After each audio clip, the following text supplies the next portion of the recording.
the more it is easy to understand, the more it will touch people. That's one characteristic of propaganda that works.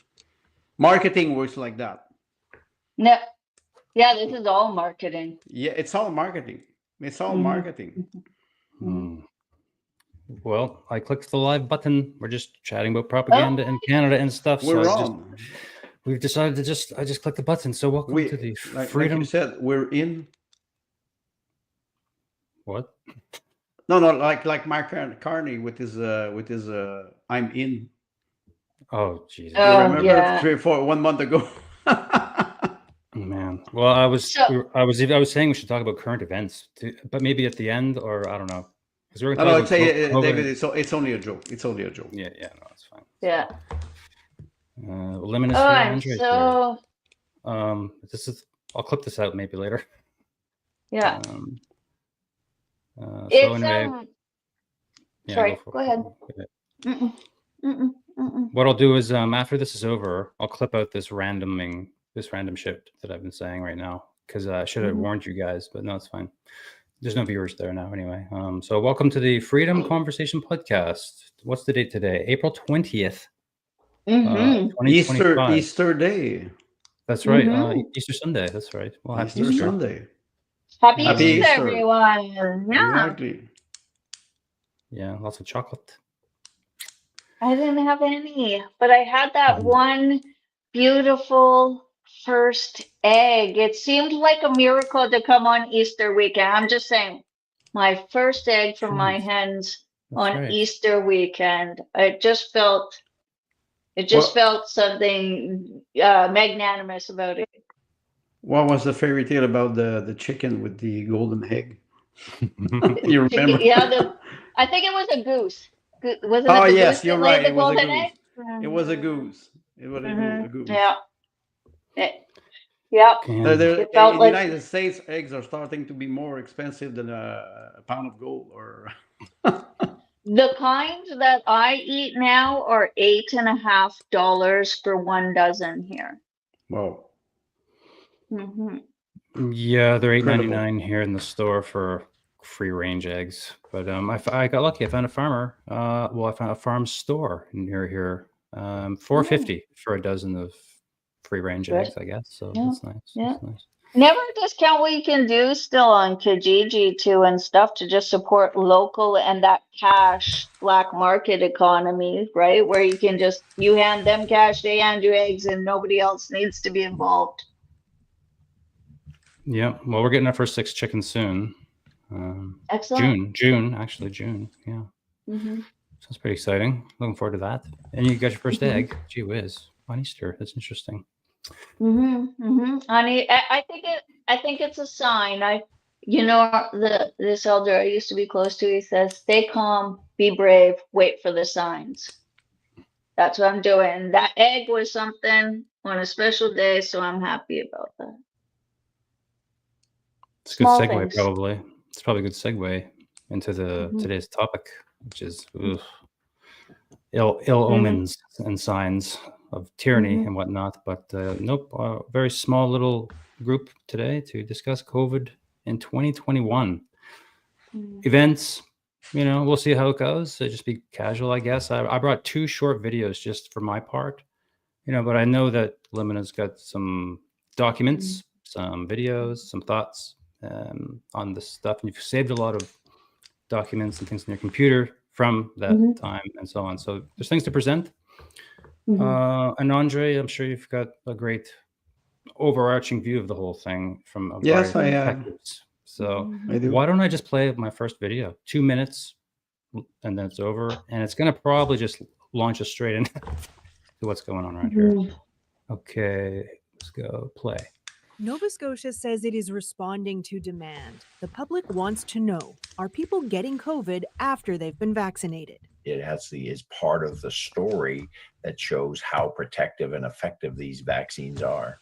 So once a week, the province is reporting breakthrough cases when a person is COVID positive 2 weeks after receiving either 1 or 2 doses of vaccine. We expect that with any vaccine program. That's our starting point. Since the middle of March, nearly 95% of Nova Scotia's COVID cases have been in unvaccinated people.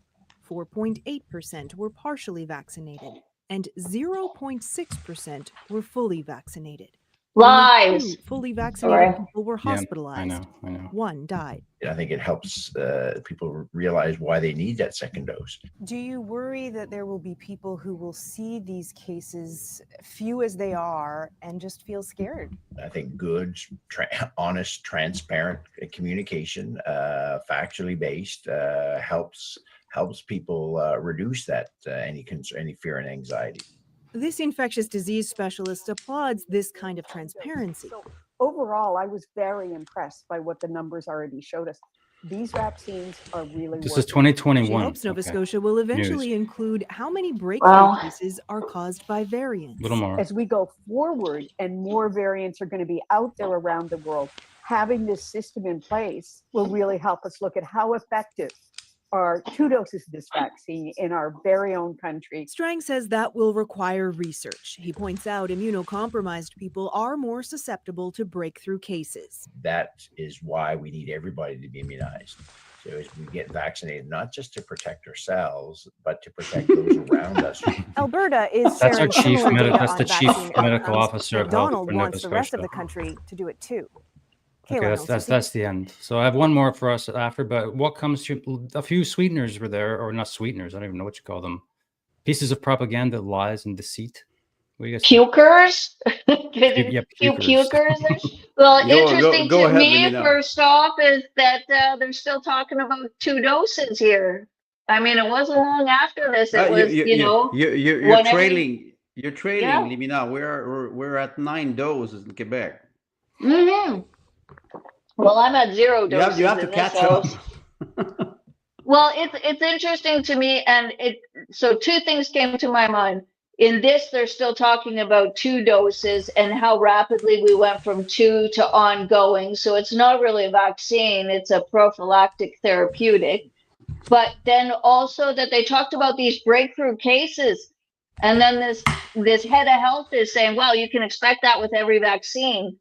Well, except for measles, where everybody fucking freaks out if there's 1 case of measles, and then they blame all the unvaccinated case for that. So it's like, to me, the cognitive dissonance and the mental gymnastics that needed to be done already by the end of 2021, even the middle, about these vaccines was already phenomenal, because you find out now, and I offered David the original Moderna emergency use authorization memo, where they talked about we have no data about how it spreads, but based on other vaccines, we can estimate it didn't spread. Like, they already knew that this wasn't going to work the way they thought it should.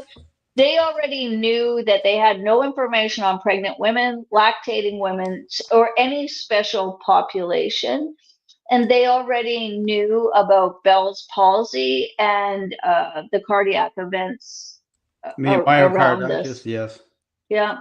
And so another interesting thing on page 58, by the time this health officer, who clearly hasn't read any of the data on his own, Moderna itself was saying vaccine enhanced disease. Unleashing this vaccine could actually enhance this disease, and we have no idea. We have no idea what it'll do. I think that's a very good point. Don't forget one thing. You mentioned something about the 2 dose, the first dose, the second dose, and also it was starting to become like it's a necessity to be healthy, and it's forever. You will never be able to get out of the matrix.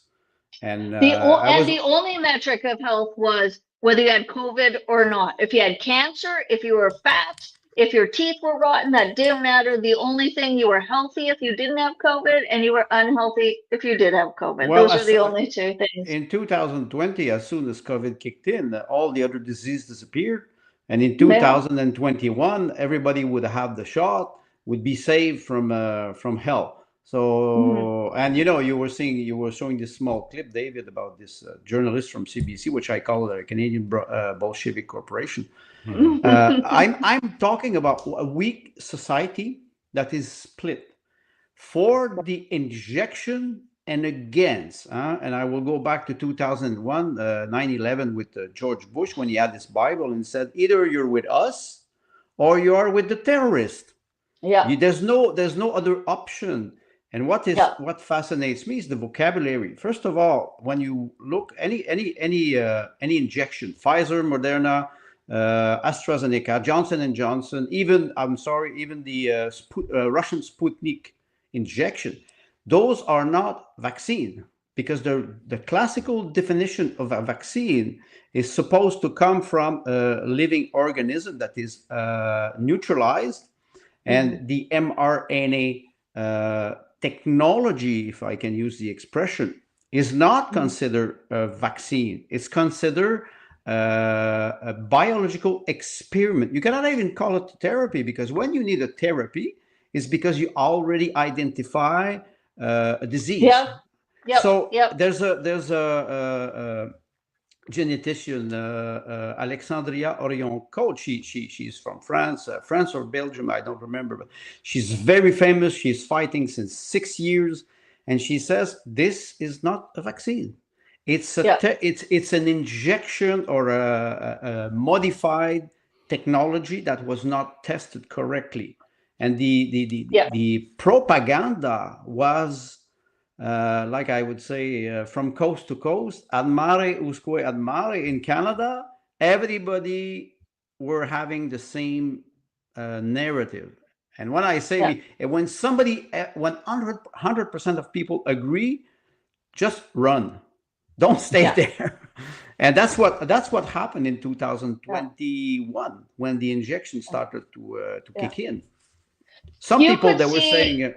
Yeah, sorry. You could see the change of language starting to happen too in the medical community, and even in the news, the new marketing, the downplaying of natural immunity, the rewriting of the definition of natural immunity, of herd immunity. Like, I'm reminded of a great quote by Michael Malice, and I might be a little off, but the sentiment will be the same, is never underestimate the depravity of the government, up to and including killing children, right? And so that's what we're seeing, right? We started with slight word changes, and then we started with slight paradigm shifts of, like, you don't wear a mask for you wear it for your community. You don't get, you don't inoculate your kids with this experimental drug that may fuck them up for life. For them, you do that for grandpa, so he can have 2 more days in a nursing home, things like that. You start to see that. And then all of a sudden, then we are into now 6-month-old babies getting 2 injections of this. Still yet, I think it's under still emergency use authorization. I don't think it ever completed its clinical research trials. It was not. It's still like this. I can say in Quebec, they're still promoting the injection for elderly people. And there's a vast majority of them still to get today in 2025 who are falling for it. I'm still shocked that they're not dying, massively dying, but they're developing chronic disease. And we're seeing now stage 3 or stage 4 cancer that are skyrocketing for a younger generation between 25 and 49. Those people should never be sick like this. And if you go back to what you were talking, in 2020 in April, what shocked me the most, and you showed it, David, in this small clip, the empty streets. You arrive, you go in a city. I live not far from a city. There's about 100,000 people. It's not a big city, but it was like ghost town. No cars, businesses are closed, and you say something is very fishy. And because me, I was not following those daily press conference from the government, the health officer in Quebec, and the prime minister, and the prime minister of the health, the minister of health. They were doing a daily press conference, and they were always saying the same message. And me, I was not listening to it. So when I was talking to my friend and relative, did you see this on the news? Did you see that? I said, I don't watch news. So the psychosis, I was never affected by it. But all my relatives in my family and the people that I meet usually, they were all affected by that. And I was telling myself, maybe I should pay attention to that more. So the PSYOP was working. It was full propaganda. It is, and how do you react when you're not connected to that? Well, it's interesting to me. My husband and I, we were reflecting on this last night, and he said, "Do you remember?" So I was in Arizona, and he was working camp job in Alberta, so he flew in and flew out, and Trudeau said everybody needs to come back. So I came back up here quickly, only to realize you could still fly in from the Wuhan province. Oh, of course, But I had to fucking come home.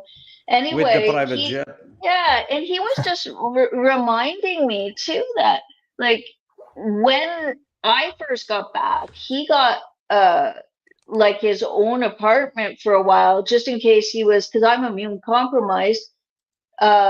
I've got an autoimmune disorder, and so he didn't want to bring it back to me, and we didn't know what it was. So he was staying in another place to not bring it home to me. He was wearing a mask, and the stewardesses on his flights to work are like, "Are you sick? Why are you wearing that fucking mask?" Like, they were all over him. But within, I think it was in a month, we could clearly see with our own eyes that this is not that. And then the script flipped. And so I was trying to reflect on this and have some, insight into it. And I think that is an example of using your own decision making, right? You take a look at sort of the cursory information given to you, but so quickly you could see that this is not what they said. Like in the Spanish flu or any other fucking plague, you didn't need CBC blasting 24 hours a day. You might die, right? Everybody knew and could assess that, right? But what we saw now is people going to the store to get one jug of milk every day so they could scream at somebody else, "You don't have a fucking mask on." And that is not somebody that is truly afraid, right? Somebody that's truly afraid of death would go out very little. And if they did, they wouldn't prolong it to scream at people. But you could see that. And they weren't afraid enough to lose weight.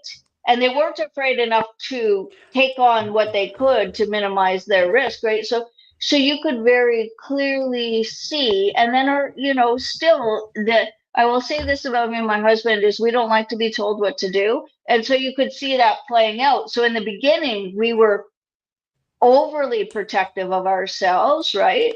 And doing what we already. You're careful. Yeah.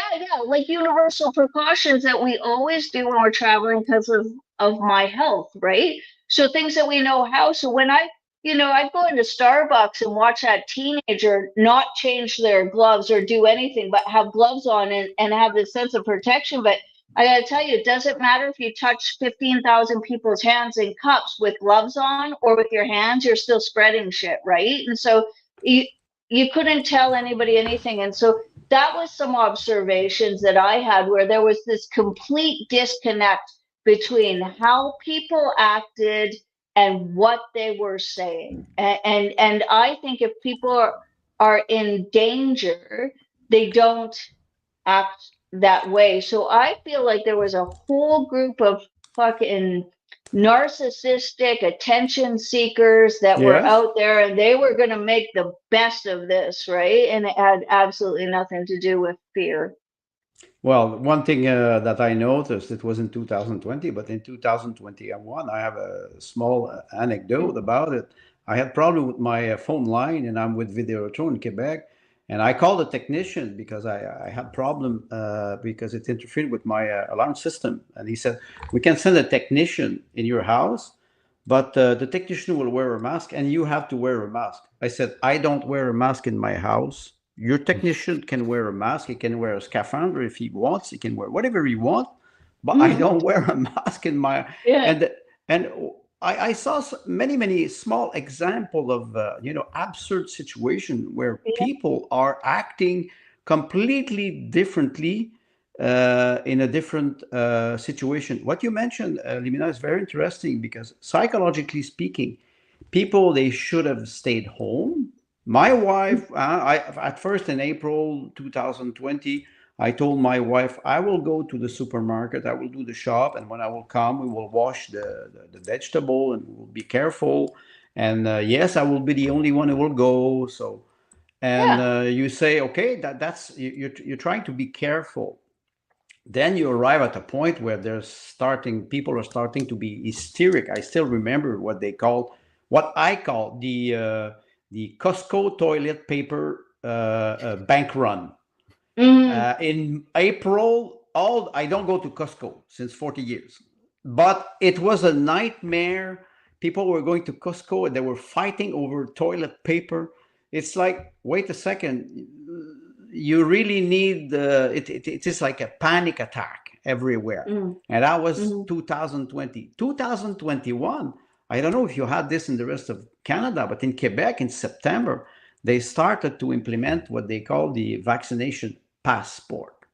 And the vaccination passport, you needed to show it to go to a restaurant, to go to a theater, to go to an event. Montreal Canadiens were playing and they were saying, okay, you need to show your vaccination passport. Oh, and by the way, if you don't have the shot, we can give you a free hot dog and you can have the shot on site in the Bell Center. And you mentioned about Starbucks. You say, wait a second, what about sanitary requirement? At first, when they started to have the injection, Pfizer, the injection or the substance, what I call, was supposed to be held in a temperature of minus 70 degrees. They had to use liquid nitrogen.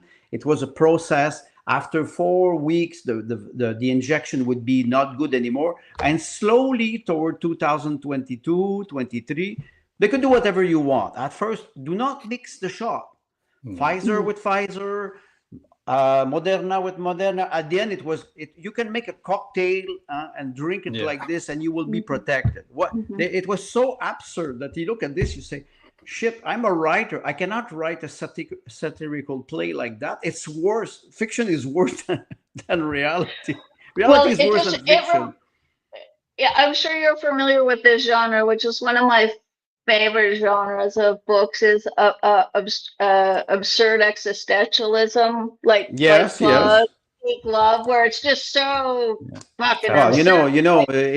In the beginning of the 20th century, you had the surrealist movement in France, and I studied that thoroughly, so I understand how it can become complete. Eugène Ionesco, he wrote some complete satirical play. Today, Ionesco, if he would be alive, he would say, "What shit? They surpassed me." Like it's not real possible. life. Real life. What is that like? Art portrays real life, or real life portrays art. And it's kind of it was absurd though when you look at it. When you talk about masks in your house, I went over to pick up my niece at her house, and her dad was wearing a mask in his own fucking house, and I was like, "What?" Well, one thing, in Quebec, in summer 2021, the government started to implement some zone where are at risk, or they are, you have eclosion of the red zone, the orange zone, and the green zone. After 1-2 weeks, they started to add some more color. I said, okay, that's it. It's the rainbow LGBT stuff, I suppose. And I was making fun of this. And I was going to buy eggs about 6 kilometers from my house from a woman who has chicken. It's been years. And because she's just on the border of the zone, I could not go and buy eggs there. Of course, I did go anyway because I said it's a country, small road. Nobody will catch me there. The provincial police has other things to watch. So, but the PSYOP, even it affected me psychologically. I said, wait. I'm not complying. And most people, they were angry when you were just asking question. Just ask a question. And they treat you like, they treat you like you're a war criminal. You don't wear a mask. You are worse than Hitler. Oh, okay. Yeah. It was interesting if we go back to Costco, and I felt that too, like not being a mask wearer is like, I would just go by and they're like, excuse me, ma'am. I go, I'm fine. No, thank you. I'm fine. And then it occurred to me all throughout that, you know how Costco has that model of they change things around so you're in the store more often so that you impulse buy more? They never stopped doing that once. It's been 40 years that I don't go there, so I don't know. Yeah, so that's what they do. That's why they change things around there, and they don't always have the same things. Is it keeps you in the store longer, and then you buy more. And so one of my questions online to Costco was, if you're so worried about contagion and everything, will you stop moving shit around the store so people can get in and out faster? Because that would be more proactive. And they said they ignored me. They ignored my question. Yeah. Well, one thing, this is interesting what you're showing, because it shows that you want to keep people in movement with marketing. But they were doing something. I don't know if they did this in the rest of Canada, but in Quebec, in pharmacy, for example, you had some sections that were closed. You could not buy those products. You were going to the pharmacy, and it was like, with a crime scene, you have the red bands like crime scene, and you cannot buy. And I was going to the pharmacy to get some medication for my wife, and I was saying, what the hell is happening here? And everybody looks at you like you're a criminal if your mask is not quite properly installed. And if you look at that, they what we say, looks could kill. Sometimes I told maybe I must have been murdered many times because I was not complying. But that's a good point, what you're mentioning with Costco. The marketing strategy was not changed. So you see a lot of contradiction between the official narrative and what was really happening everywhere. It's not only Canada, except maybe for Sweden, who was a country that was, I would say, offset from the official psychosis, I would call. It was interesting to me, again, the discrepancy in how people and corporations acted. Like the pot and the liquor stores had to be open. Like certainly those were ones that could have gone to a delivery system and closed easier than restaurants could have, if it was necessary. So it was clear to me a few things. It was clear to me very early that this was not about what they said it was about, that people, corporations, and the government weren't actually very fearful about what was happening early. Yeah, because of how it was laid out. And that also that we're no longer, how people say, oh, we're in a post-truth age. I don't think so. My reflection is the same as yours, Andre. We are in a post-questioning age. You are not allowed to ask one fucking question. You're not allowed. The experts will tell you what to do, and you will shut your mouth and do it, which is hard for somebody such as myself, or me and my husband in general, because we don't like to be told what to do, and we certainly don't like to be told what to do by a bunch of fucking morons.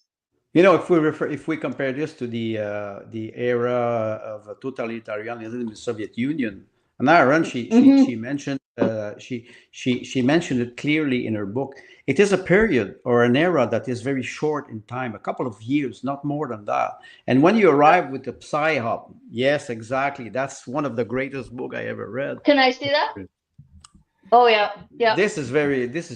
She's referring to this like the PSYOP will work for a certain time, and after that, the narrative will change so rapidly that people will start to wake up. You have what, 5-6% of the people who are awake at the beginning. They start to suspect something, and then slowly you will achieve maybe 10-15% of the people. And you have to keep fear very high so you will be able to manipulate them. So I think in 2021, people were still in the, the uprising of this psychological operation. And after that, what changed maybe radically something, it was the Freedom Convoy. The fact that people who were supposed to be savior, those trucker delivering food to supermarket, and they were the savior, the hero of Canada, and suddenly they became like pariahs. Yes. So you say, well, how come one day the nurses were the same? It was the same thing. They were saving us. They're saving us. And suddenly the nurses don't want to have the shot. David, your wife is a nurse. You can talk about healthcare heroes. That's what they call them, healthcare heroes. Until that date, if you have no shot, you're not a hero anymore. You're not a hero. Yeah. So you don't comply, you're not a hero. The difference, the real position of a hero is somebody that is able to stand up against tyranny. That's a real hero. Albert Camus is talking about this in one of his books. I saw personally. I have a small anecdote. It was in 2022, January 2022. My wife was waiting for an exam in one hospital not far from here, about 40 kilometers. We were waiting for 1 year and a half. And then suddenly the hospital calls us, says we have an opening for, I don't remember what it was. I think it was for gastroenteritis problem. And I said, yes, okay, we will go. You know the requirement, you have to wear a mask, blah, blah, blah, blah, blah, blah. We go to the hospital, and every day they were saying the hospital are full with people who are not vaccinated. They are killing people. We arrived there. It's in Repentigny, not far from Montreal. The hospital is empty. Rooms are empty. There's practically nobody there. And I asked one nurse, I said, is there a crisis?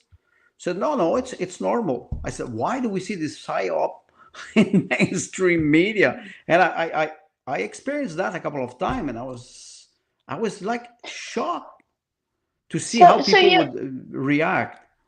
So one of the things that I thought was super interesting, and my daughter was in nursing school at the time, and this kind of cleaved our relationship in a bit, and a few other people that I know, because a lot of people, because of how I've been able to manage my own health, a lot of people come to me about health stuff. So I'm privy to this, and then privy to their experiences within the healthcare system here in Canada and down the States too. And it was really interesting to me to watch all of, starting with the medical professions, but expanding out, watching whole professions walk away from their code of ethics and the idea of informed consent, and how quickly it fell. Like everything from, the school boards implemented, I think I sent that to you, David, where kids are automatically signed up for all vaccination, and the parent, it's under the parents, they have to find out when the vaccinations at school are and withdraw their kids, and they have to give a reason, right? So you give the burden to the parents. Yeah, the burden to the parents, and it's automatically assumed you'll do all this for your kids. And then you saw things like the dietitians, the Canadian dietitians all got together and said there's no food you can eat that could help your immune system. Yeah, and then there's this one, an open letter to the unvaccinated from the Alberta Medical Association's head psychiatrist. And I mean, all psychiatry is under the purview of CIA, as far as I'm fucking concerned. Yeah, I lost sleep before the first iteration of this little discussion. 2020, and I said that, and I lost sleep last night too, because I read this all 4 pages of this document before bed, and I was like, "Holy fuck, man! What happened in this fucking country?" Yep, I'm really glad I kept that. And so talking to ethics with people, like, and David, as you know, I've walked away from my whole professional board because of some of the things they could do, but it was super interesting to me.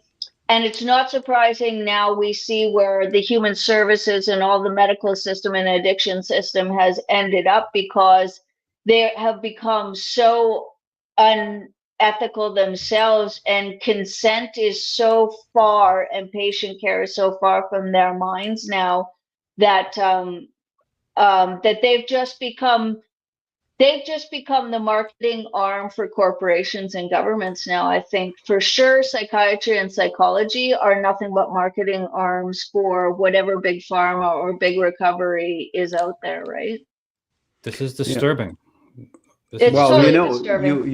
you refer to this document, and in 2021, I was writing one of my essay, and one day I end up on a website. The website is stopworldcontrol.com, and I started to follow them just to see where they were going with this, and they were asking for volunteers to translate some text from English to French.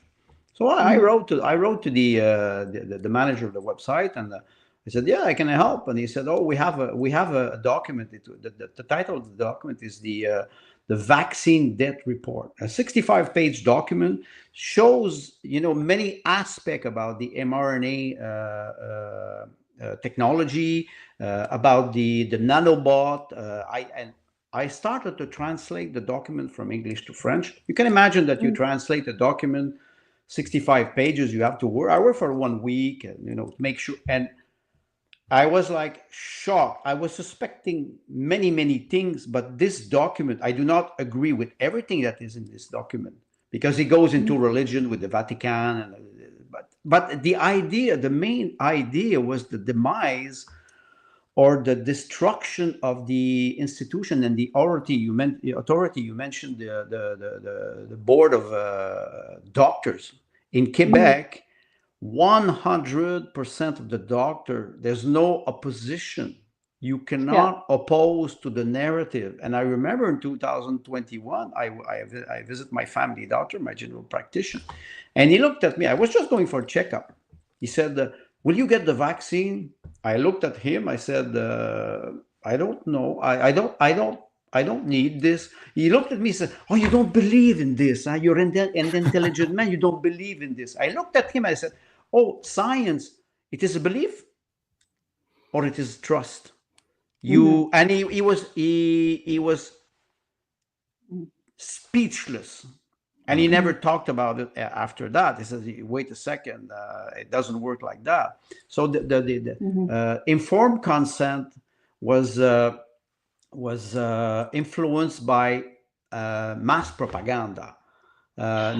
There's no such thing as a child who is 1 year old will give an informed consent. It does not exist. And the parents have to be informed of the risk. And they were shooting, they were giving the injection at McDonald's or in Tim Horton or in the parking of the Bell Center. You say, "Wait a second." It's like the more you vaccine people, quote unquote, the more money you make. And the doctors, they were making money. The more they had injection, the more because they were receiving money. They were paid for it. In France, they were paid for it by act. So where's the integrity in this? We have no idea what the contract is between the government and Pfizer, Moderna, or AstraZeneca on our behalf of what that was supposed to look like. What we do know is that in the 80s, we had the Vaccine Act so that you can't sue anymore for vaccines. So, of course, that's why they've put all of their money into vaccines, is because that's the one that's going to generate the most money with the least liability. But you could see it was coming. In 2020, Health Canada quietly released on their site that they would be offering a vaccine injury award, right? And it was the most you could get was $114,000. And they just said the quiet part out loud, not even in bold. It says, "In the future," and this is in 2020, so they already knew what was coming down the line. They knew it'd be good. If we ever mandate any sort of vaccination program, the government has to be prepared to cover the liability for it. So we paid for all these vaccines. We've paid socially. We've paid with our families. Yes. And now we're going to pay on the other side. We're going to do limited liability. But I got to tell you, like my friend's niece was partially paralyzed from that vaccination at the age of 8. I don't think $114,000 in a collapsing healthcare is going to fucking cover it. No, not at all. Not at all. There's those me. I think when you investigate a crime, the investigator, what he tries to see the motive, what the motive, the opportunity. They had a motive. They had a motive to do something. It is not accidental that you see that it was practically worldwide. The worldwide same reaction. There was no pandemic. I'm sorry, there was no pandemic. When you look at the data, and maybe we could talk about how they manipulated the data. They manipulated the data, and after that, like I wrote in one of my essays about modelization. They modelize something, they extrapolate the tendency, and after that, they take political decision. In UK in 2021, they were predicting 12 million death in 6 months, and 3 years after, in 2024, the expert, if I can use the expression, had to apologize, and they said, "I was wrong. The model were wrong. You idiot! You use a model as a tool, not as a way to impose a political decision. The tool, the modelization, helps you to take a rational decision. They were playing on fear all the time." And for fuck's sakes, not one of the models for health have ever been right. When you look at H1N1, no, they're never right. They are never right. Right. So the fact that we rely so heavily on these makes no fucking sense. And you could see already by the beginning. So I think it was February or March of 2021. Yes. In Alberta, they said we'll test you, but we can no longer call you back with your results. And at that moment, just my own common sense was like, it's endemic. It doesn't matter now. It's endemic, and everybody's got it, and we're past the point of no return. And I don't need any expert to tell me that. You could tell. And then, so once that happened, there was no point to what we were doing in the way of vaccines anyway. But it was really the emergence and solidification of this bullshit expert class who clearly are the lapdogs of the corrupt class and the marketing arm of that, right? That there's no dissension, even though that's well documented, that having a dissenting voice or having an alternative voice or the 100th monkey or whatever you want to call it is so important to decision making. Somebody's got to think everything from the absurd to the probable to just being contrarian in order to come up with any sort of robust problem solving mechanism, right? So, I say this to people.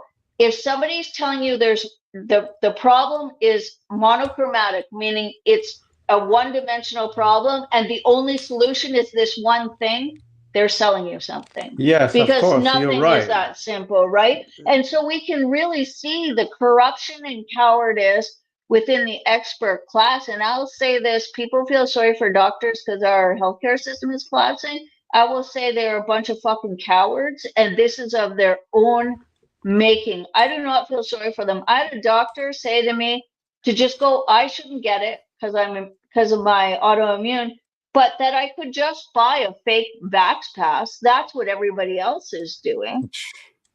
Well, you mentioned. Go ahead. Sorry, there, David. I want to read just the first 3 sentences of this thing here from the Alberta Medical Association. So this was sent out, to everybody, right? In the upper echelon of the health system of Alberta, land of the free or whatever. I'm so glad I kept this. So in bold letters, it says, "You're not alone, period." That I like. Yeah, I know. A conversation with the unvaccinated, period. So that's all in bold. And then it says just here, and it's 4 pages of insanity, actually, of PSYOPs and how to conduct them on people. So Edmonton, all capitals. In the midst of the pandemic of the unvaccinated, the president of the Alberta section of psychiatry has written a controversial letter to those who are unvaccinated, in the hopes of helping them walk through their reasons for not getting the COVID-19 vaccine. So it's 4 pages more of insanity, how to realize when people are in like conspiracy rabbit holes or whatever, right? But it gets even deeper into more jargon, psychology jargon and stuff in here, and it's And really basically what sick, it's saying is actually. if you're not getting done, you are in a conspiracy hole. Not that you might be. It's not really a set of tools to understand cost risk analysis or risk assessment or to weigh your own health, or it's a child's tool of like write a pros and cons list. Well, I stopped doing that when I was in fucking grade 5 and I got some higher level thinking like, but then it's designed to sway you in that direction. And I'll just point out, maybe for the own benefit of my channel and maybe just for people who might listen, this is who's doing your psychology. This is who's doing your therapy. This is who's writing your psychological prescriptions. So Just maybe, so you know. So maybe you should run. If I go back to what you're saying about you are not alone, in 2021 and at the end of 2021, all the mainstream media in Quebec were threatening people to put them into internal camp, to inject them by force. And I still remember at the time, they were the Prime Minister of Quebec wanted to impose a health tax to the people who did not get the shot. I never used their vocabulary, but it was $2,000 per year per person that you would have to pay more, and you would not be able to have treatment in a hospital. And suddenly in 2022, they changed their position. They said, "Oh, you are not vaccinated, quote unquote. We understand your fear. We will explain to you. Come and we will debate and we will discuss with you. We will help you understand." And I was telling myself, those morons, they were 6 months threatening me to put me in a camp. And today, after declaring war, they're starting to tell me, let's make peace. Oh, I'm sorry, but if I'm winning the war. Why I should do peace with you? Why I should make peace with you? You threaten me. So the only way you can reach to me would be you will come here. You will first of all apologize. You will pay compensation because you hurted me or you threatened me, and maybe after that we will prosecute you because you committed a crime. Somebody who threatened me to pay $2,000 more of income in taxes and tells me that I cannot have treatment with the healthcare system. This is a direct threat to my life. So I said, I do not make peace with you. That's the first thing. The second thing is they were so arrogant. And when they implemented what they called the vaccination passport in the beginning of 2022 in Quebec, they said people who don't have the shot, they're not allowed to go to the liquor store. Forget about CDBC, the cannabis and everything. I was not going. But anyway, I was not allowed to go to Rona, Home Depot. I was not allowed to go to any big surface. I could go to a small Rona store, which is Rona. It is like Home Depot in Quebec, but it is owned by Lowe's. I could go if it is smaller than a limit in square feet. If I go on the big surface, I'm not allowed to. In Walmart, they had some special plastic cabin with wheels. And you go. I don't go to Walmart, but I know a friend who went. He said it is a nightmare. You go. And in Walmart, they have a pharmacy counter. You can go and have your prescription at Walmart, and you can pick it up. You go in this small cabin with wheels, and you go around, and you go to the counter, the pharmacy counter, and and you go out, and other people who have masks, they walk freely, and you look like astronaut. And I said, it is there. People they were complying to this, and I was saying, you can make them do everything. Put them on leash and ask them to walk like a dog. They will do it. Yeah, There it was there interesting to me, those plastic things, because I would say to I could people, not do you not I know could how not to? write more Yeah, sophistical. I tried. yeah, They're yeah. better than me. You wanted to say to them, do you not know how air fucking works? It can go up and over that, right? Like it doesn't acknowledge that. But It's the rules, reactions. Yeah. the rules in the restaurant. You arrive to the restaurant. You go. You walk to your table. You have your mask. You sit down. You can take your Mm-hmm. mask out to eat, but you have to put it back. If you go to the bathroom, you have to put your mask. The waiter, they don't have mask. The waiter. They were not forced to have the shot. It's Did you like go? Did you go to a restaurant during all of this? I didn't. no. I No. boycotted everything Okay. I'm sorry, since That's 5 years. that's too insane for me. I would I never don't do. go I anymore. don't I eat don't go there. anymore. We I've don't worked in go. restaurants, so yeah, I don't. Yeah, It's and you know what happened? The worst part is you had some restaurant or even the artists. You know, the artists in 2021 in Quebec, they were subsidized by the government. Even if the auditorium where they were performing were empty, they were Mm-hmm. paid 75% of their gig, and and they were saying, get the shot. We will not have you if you don't have the shot in our show. You're bad people. And the backlash Yes. came in 2023 when a lot of people, they said, you fucking moron, I will never go to your show again. And those artists who are not artists, they're not even performer, they're just like Yeah. you said, coward and losers. Now they're Has-beens. screaming today, oh, the government has to save us because the public is doesn't come to our show anymore. Of course, you betrayed them. For Yeah. 3 years, you betrayed, you threatened them. And after, sorry, the customer is always right. So you say, one Well, day, I don't go anymore. That's it. It's finished. You go work at Tim Horton. Finish. David and I have lamented this too, of coming from that old skateboarder punk rock, counterculture, fuck the man sort of thing. How quickly a lot of these sort of old punk rockers were just pro-government now Yes. and anti-individual rights, and you should just It's do as you're told. It total was stiff. contradiction. Yeah. well, the punk scene and the anarchist scene, a lot of those people are captured socialists on the far left, also. Oh, that's a good Right. That's a good So observation. there's a sort of a weird split there. I have lifelong friends we've always been on the edge of socialism in my group, communism, even in some sense, very, very left, far left. And they have gone, some of them have gone over the edge into full blown, like a communist mind state. If you don't wear a mask, first of all, you're going to fucking wear a mask. So they get aggressive and stuff. Yeah. Yes. The But very that's concept discussion of a mask inspires rage in people who I used to be friends with. You know, but the idea, the symbol of the mask is you shut your mouth.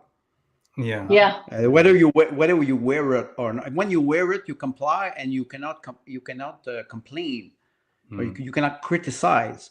So the idea, they played a lot on the visual, the mask, the distanciation, and you know the mark on the floor. You know, the gloves. I saw people washing their hands with sanitizer, putting glove before going to the supermarket.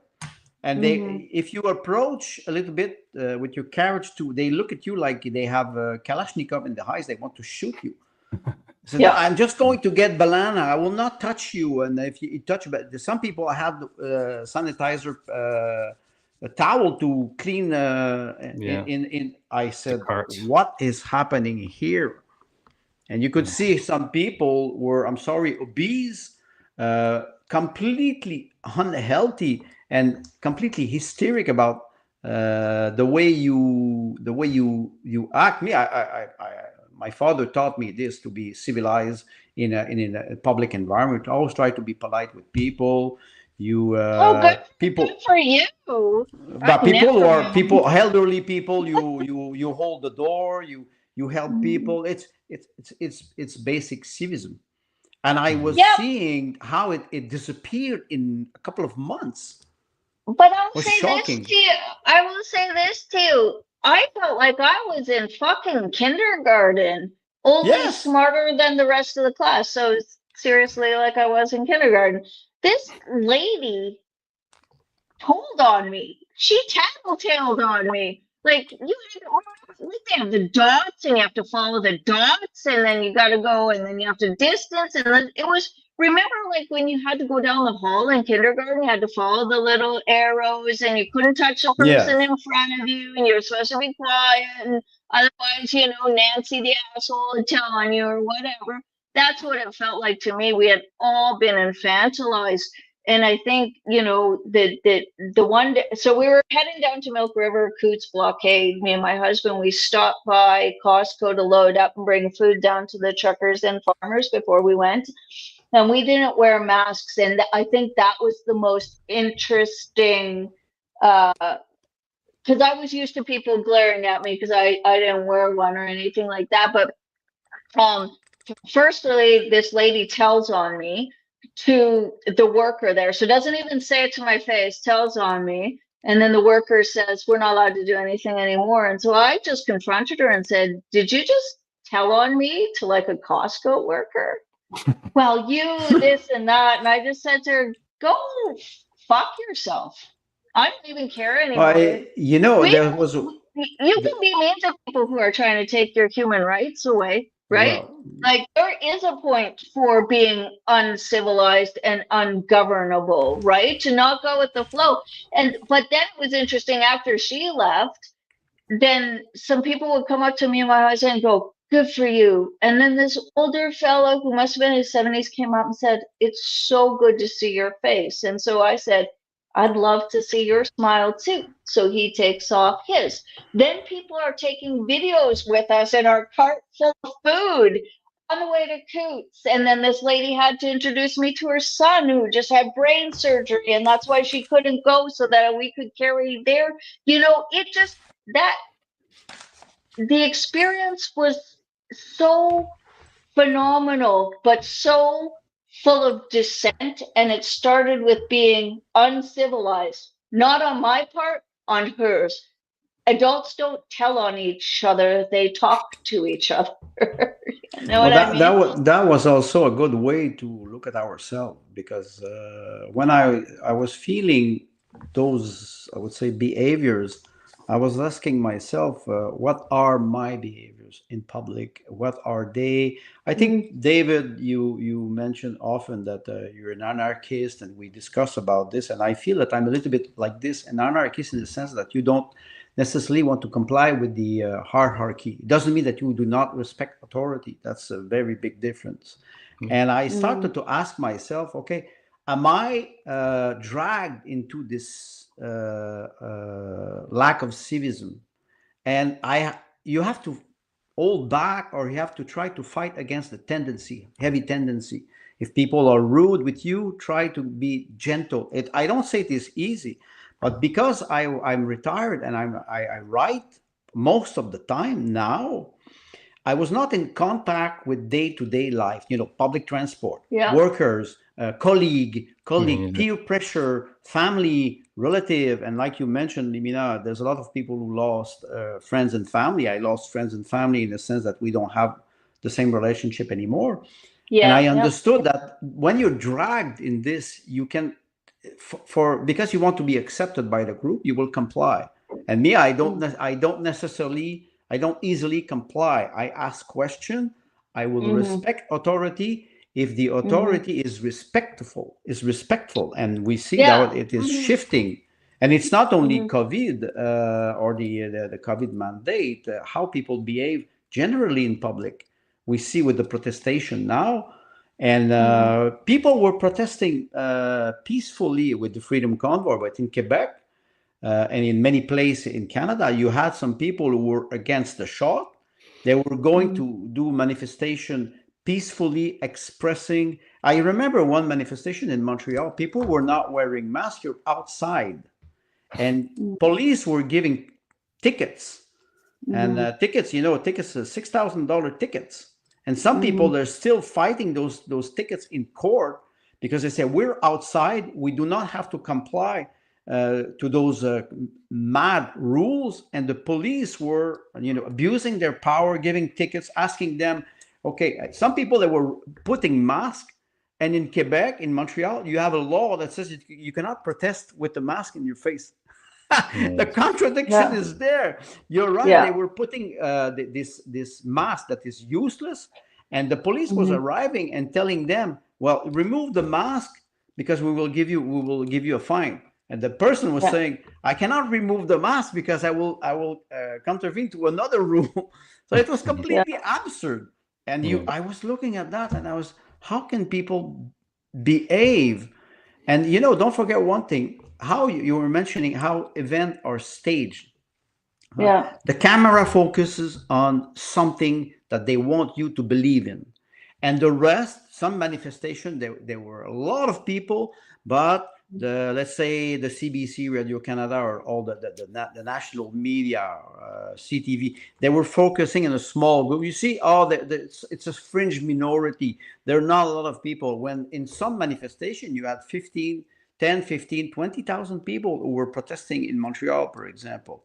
And they were not saying, okay, we're not against what is happening. We want to ask questions. And they were not allowed to. They were not allowed. As soon as you were allowed, you're either fired, marginalized, excluded from society, penalized. My wife, she could not go. I could not leave the country. My wife is Russian. She has family in Russia. We could not leave the country. I cannot I wanted to run away from Canada, sell everything and go. I cannot even go out. I was like, what? I'm in jail. I was in jail. Well, and we had curfew. We were prisoners. We were. Oh my God! Sorry, I just was going to play a clip of Milk River. We were prisoners in our own country, and I can see that even if you were dissenting during that time, when we went down. Can I play this for a second, David? Yeah, you got a clip you want to play there? Go ahead. Yeah. There it is. So this is just. I won't play all of it. But when you're talking about, Andre, the amounts of people, this is one day down at Milk River, and I bet you 8,000 people went through here, and it never showed up on CBC. Never. You never see it. So I'll just play you a clip. And at the end of this, it's 2 lanes going one way, 2 lanes going the other way.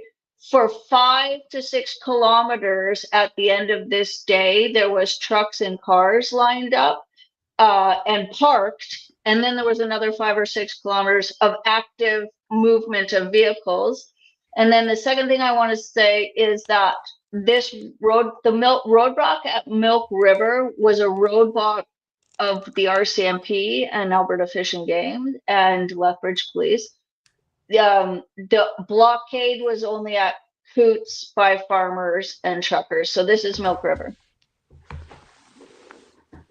The Alberta border, the other Freedom Convoy. Yes. So I fed everybody as they went by, because some of them, like particularly the Hutterites and the Mennonites, would come by and they'd have their 8 kids in the car, and it would take 3 hours to get 1 kilometer. It was so long. So I had a little food table here, and we would talk to everybody. So we had a lot of opportunity. And I did want to give a shout out. I don't know if most people know that the colonies down at that border helped that blockade exist for as long as it did, because when the RCMP blocked the roadway and the food into Coots, the Hutterites told them to get the hell off their land. They can allow whoever they want on their land and to go through and feed whoever they wanted. Yes, it's private property. Yeah. Okay. You mentioned this, and when we think about, I can refer to what happened in December 2021 in Quebec with the curfew, because 3 days before Christmas, the provincial government, the provincial government in Quebec ruled by decree for 3 years. 3 years by decree. No vote at the National Assembly. It was a decree. And it was renewable every 30 days for 3 years. And what they did in December 2021, and it is funny because my wife, she's Orthodox.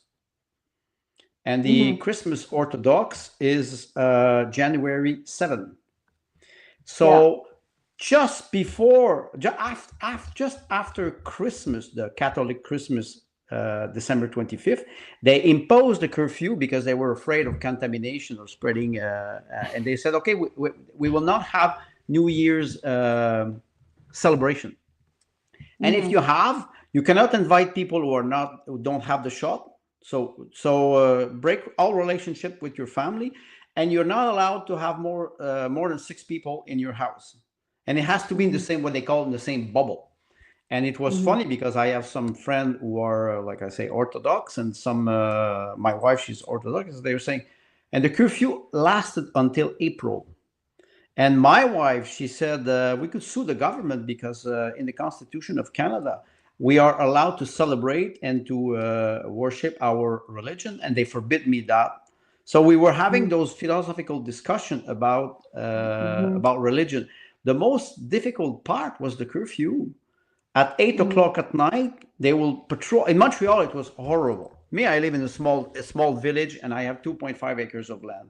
So if I want to go and walk, I will go in the field, and I don't care about what they think. But I have to be careful with my neighbors.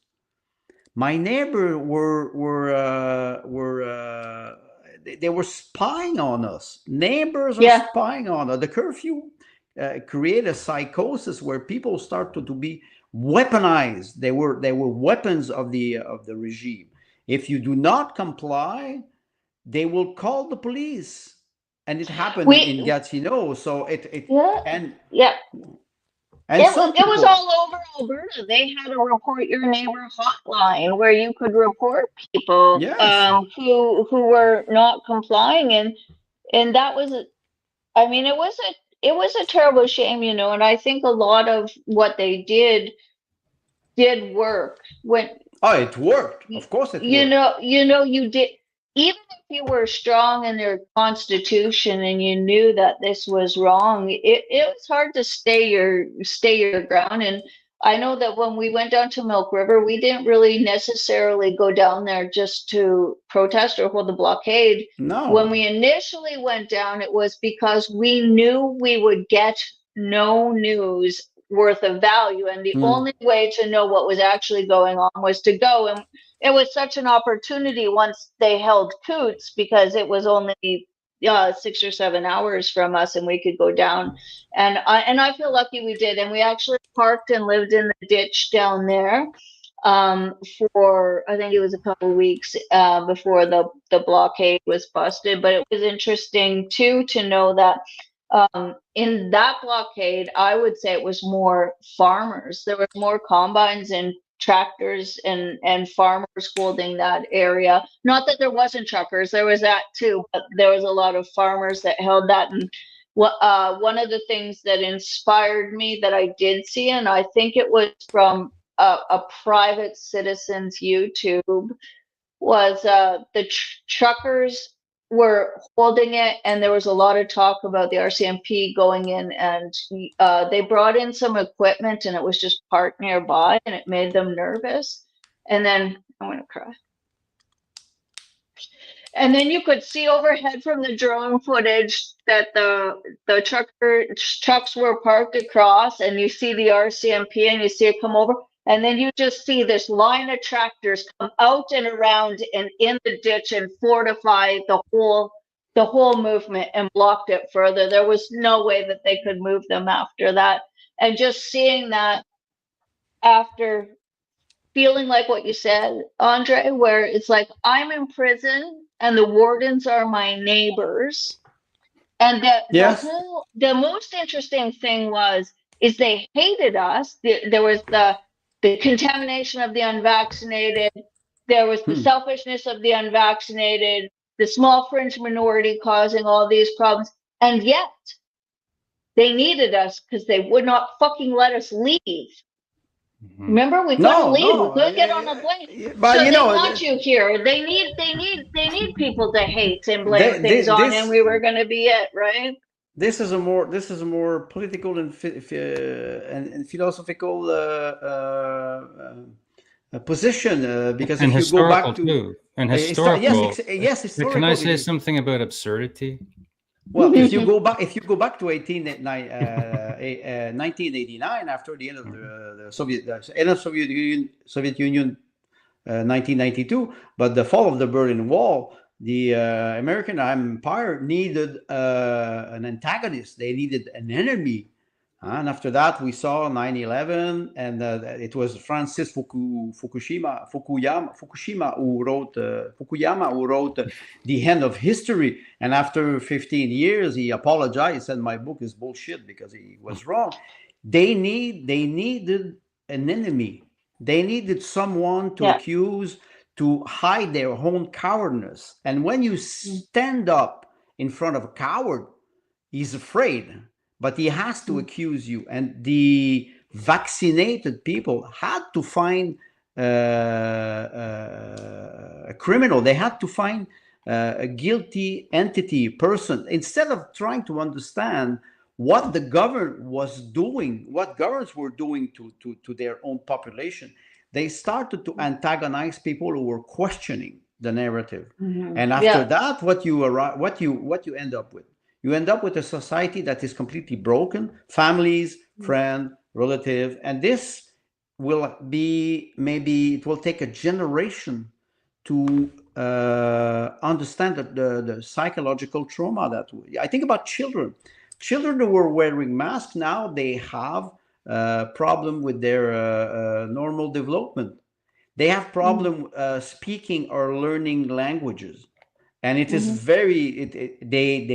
They destroy the normal development of a child, which will start to learn language at 1, 2, then after that 5, he will start to be able to speak more freely, but he will acquire vocabulary, and then he goes to school. Many of the children, they could not see the face of their mother, and they have psychological effect that will kick in maybe in 3, 5, or 10 years. A lot of psychologists, they talk about this now. Those are long-term effects that are not due to the shot, but they're due to a psychological operation. And sometimes I look at this and I say, we will create a future of chaos, because those children who will become young adults one day, when they will understand or be aware of what they suffered, maybe they will not. Yes, you can refer to that. I can refer to Michel Foucault, who wrote To Watch and Punish. It's a very, very important book. And Foucault is talking about how you can punish people psychologically and have an effect on people for years. And sometimes it is hard to get out of it. You need a good I would say a good therapy.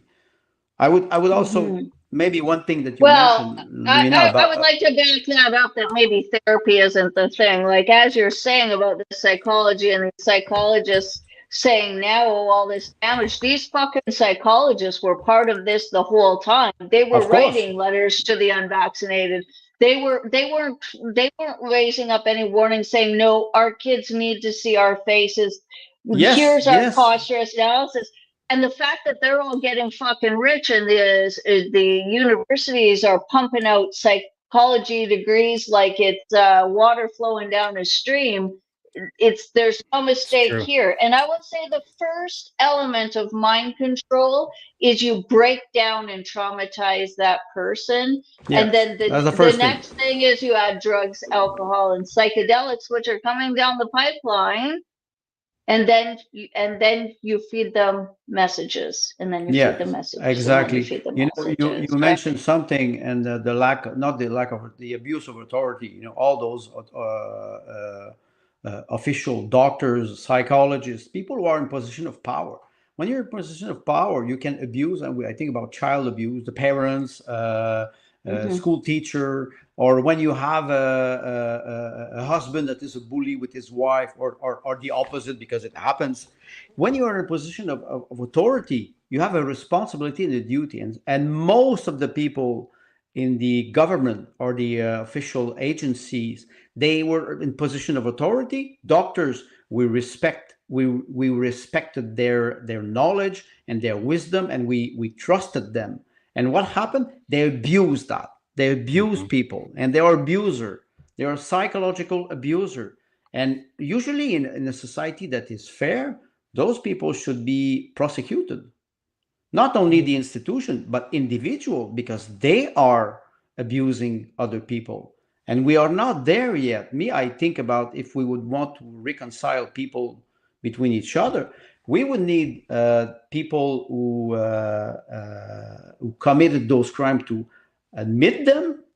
We would need a process to prosecute them, and they would have to pay, and victims should be compensated. And after that, you could start to talk about reconciliation. I don't see the process now, even 5 years after the event. We're very far from that because they're switching the narrative to something else.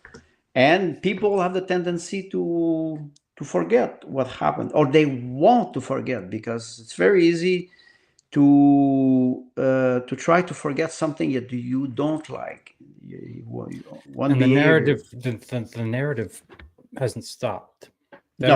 People don't have time to reflect on all of the vaccine mandates and everything that happened. Yes. Because there's a whole new narrative, elbows up, and it goes up. Yeah, exactly. The election and all one, like I say, one lie replace another. Yeah. You know, the actuality, the event, or I want to play this clip for you guys. Just watch some of this, okay? This is the Nova Scotia Premier. This is 2022, but January, the first week of January or something. So it's still within our little milieu, our discussion. So I'm just going to click play, and you listen to the horror for yourself. First of all, Happy New Year to you and your family. Let's just start with the news off the top. Not only the delay in school learning till January 17th. He's running for the Liberals, by the way, this I anchor. understand that you've had a request now to the military of your province to help in the booster rollout. Can you give us the details? Yeah, we have. Look, we want to get Happy New Year to you and your viewers as well, for sure. But yeah, we pushed school back today. We can talk about that. But we have an incredible sense of urgency to get these boosters in the arms of Nova Scotians. And I do want to tip a hat to our public health and our Department of Health. I mean, people are just, he's still in power today. He's still in power to get appointments set up and to make sure we get these clinics stood up. So we did reach out to the Canadian Armed Forces. We've had some back and forth with them, and we've learned this afternoon that we are going to get a bit of support from them. A couple dozen people will come to help us stand up a clinic.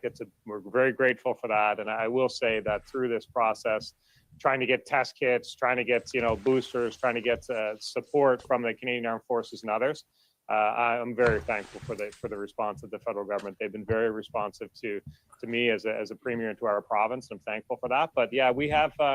It's all systems go on these boosters. We really want to get those boosters in arms as quickly as possible, and it's a big boosters. Boosters. Yeah. So we're already into the boosters. booster. Seems to me, if the day Man, the only other right, thing get a this booster, guy a could have third said is, dose, I want to you're give the basically federal largely government a prevented from blowjob. He's so up there. We've asked for the military. They're sending, as you say, a couple dozen. So I don't know. The military piece for me is a little alarming. Yeah. Well, this is a 9-minute clip of this insanity. You mentioned something. I'm watching just the ticker, troops to deploy. But a little bit earlier, they were talking about remote teaching, and you know what happens for 1 year and a half and practically 2 years. I will talk about teenagers. You're 14 years old. You're starting to have hormones are starting to kick in with testosterone and estrogen for girls, and you're starting to find girls attractive, and girls are starting to find boys attractive, and you hang out with the boys and the girls. And now they were remote. They had to have remote teaching, and the problem was also for parents, because parents they needed their teenager at home. They needed a computer.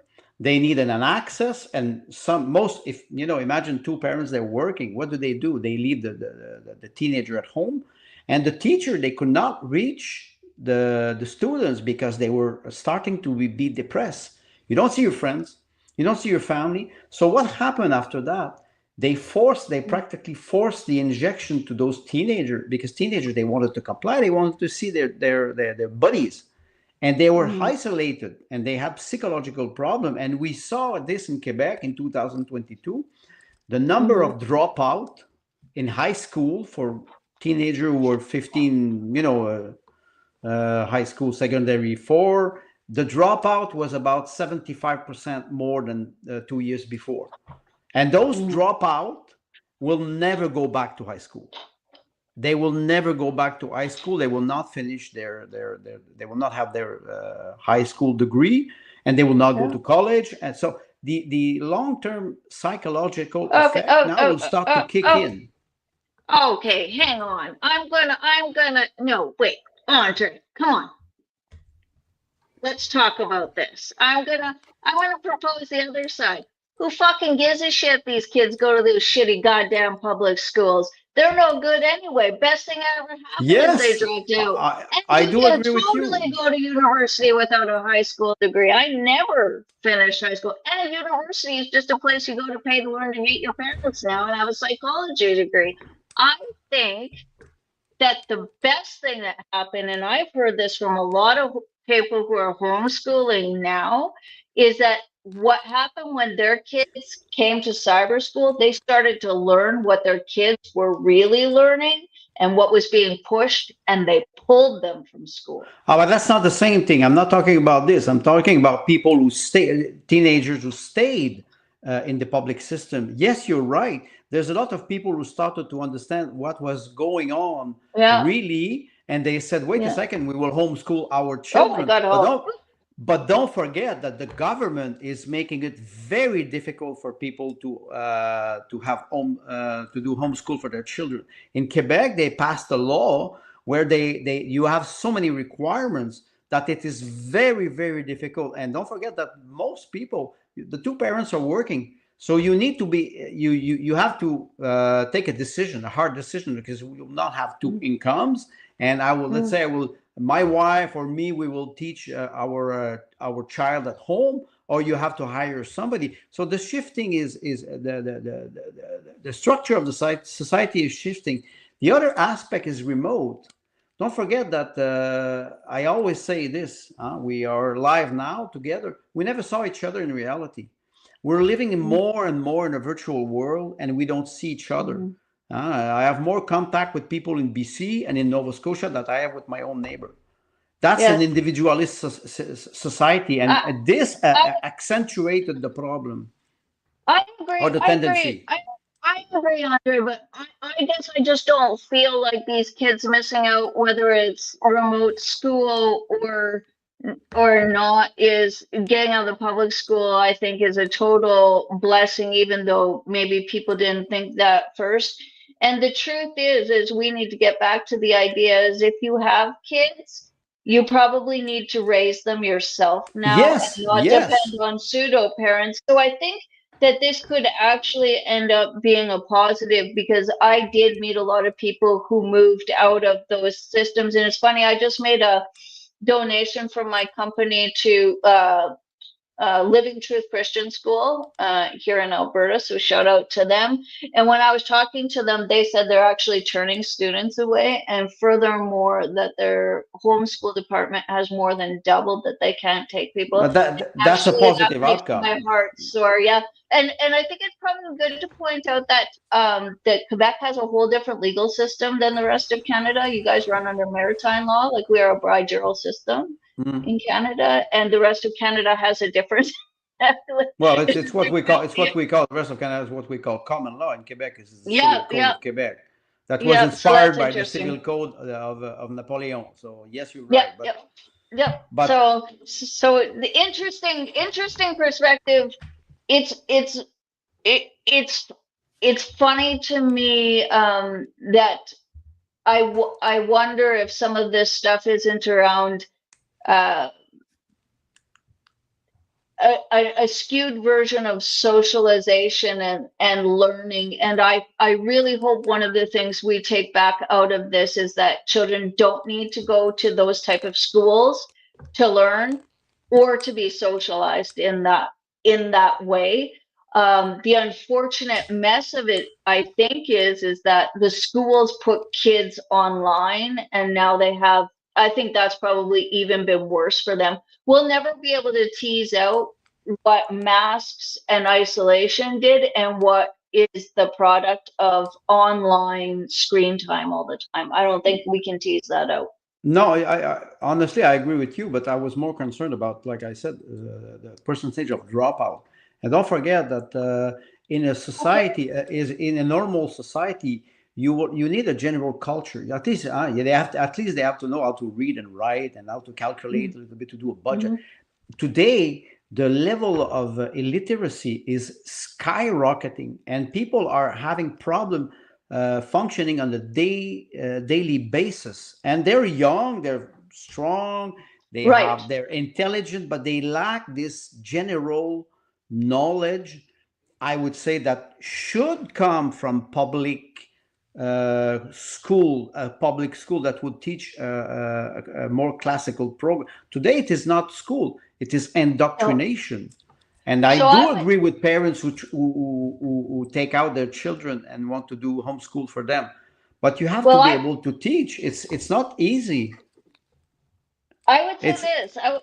Sorry, there's a lag in my thing, so I don't know when I'm cutting you off. So I apologize for cutting you off, Andre. I would say this. I think that it is clear that schools don't provide education for your kids, and that parents need to take that back. And so I don't think the solution to children being illiterate and coming out of the school system without great literacy or numeracy and all that, and on top of that, they're socially dysmorphic, is more school. I think the idea that our kids are going through school and they're coming out mixed up about their genders, they're coming out confused about history, they're coming out with fractionated families, and on top of that, they can't spell and do simple addition. Yeah. I don't think the solution to that is more school. I think the solution to that is more parents. And I feel like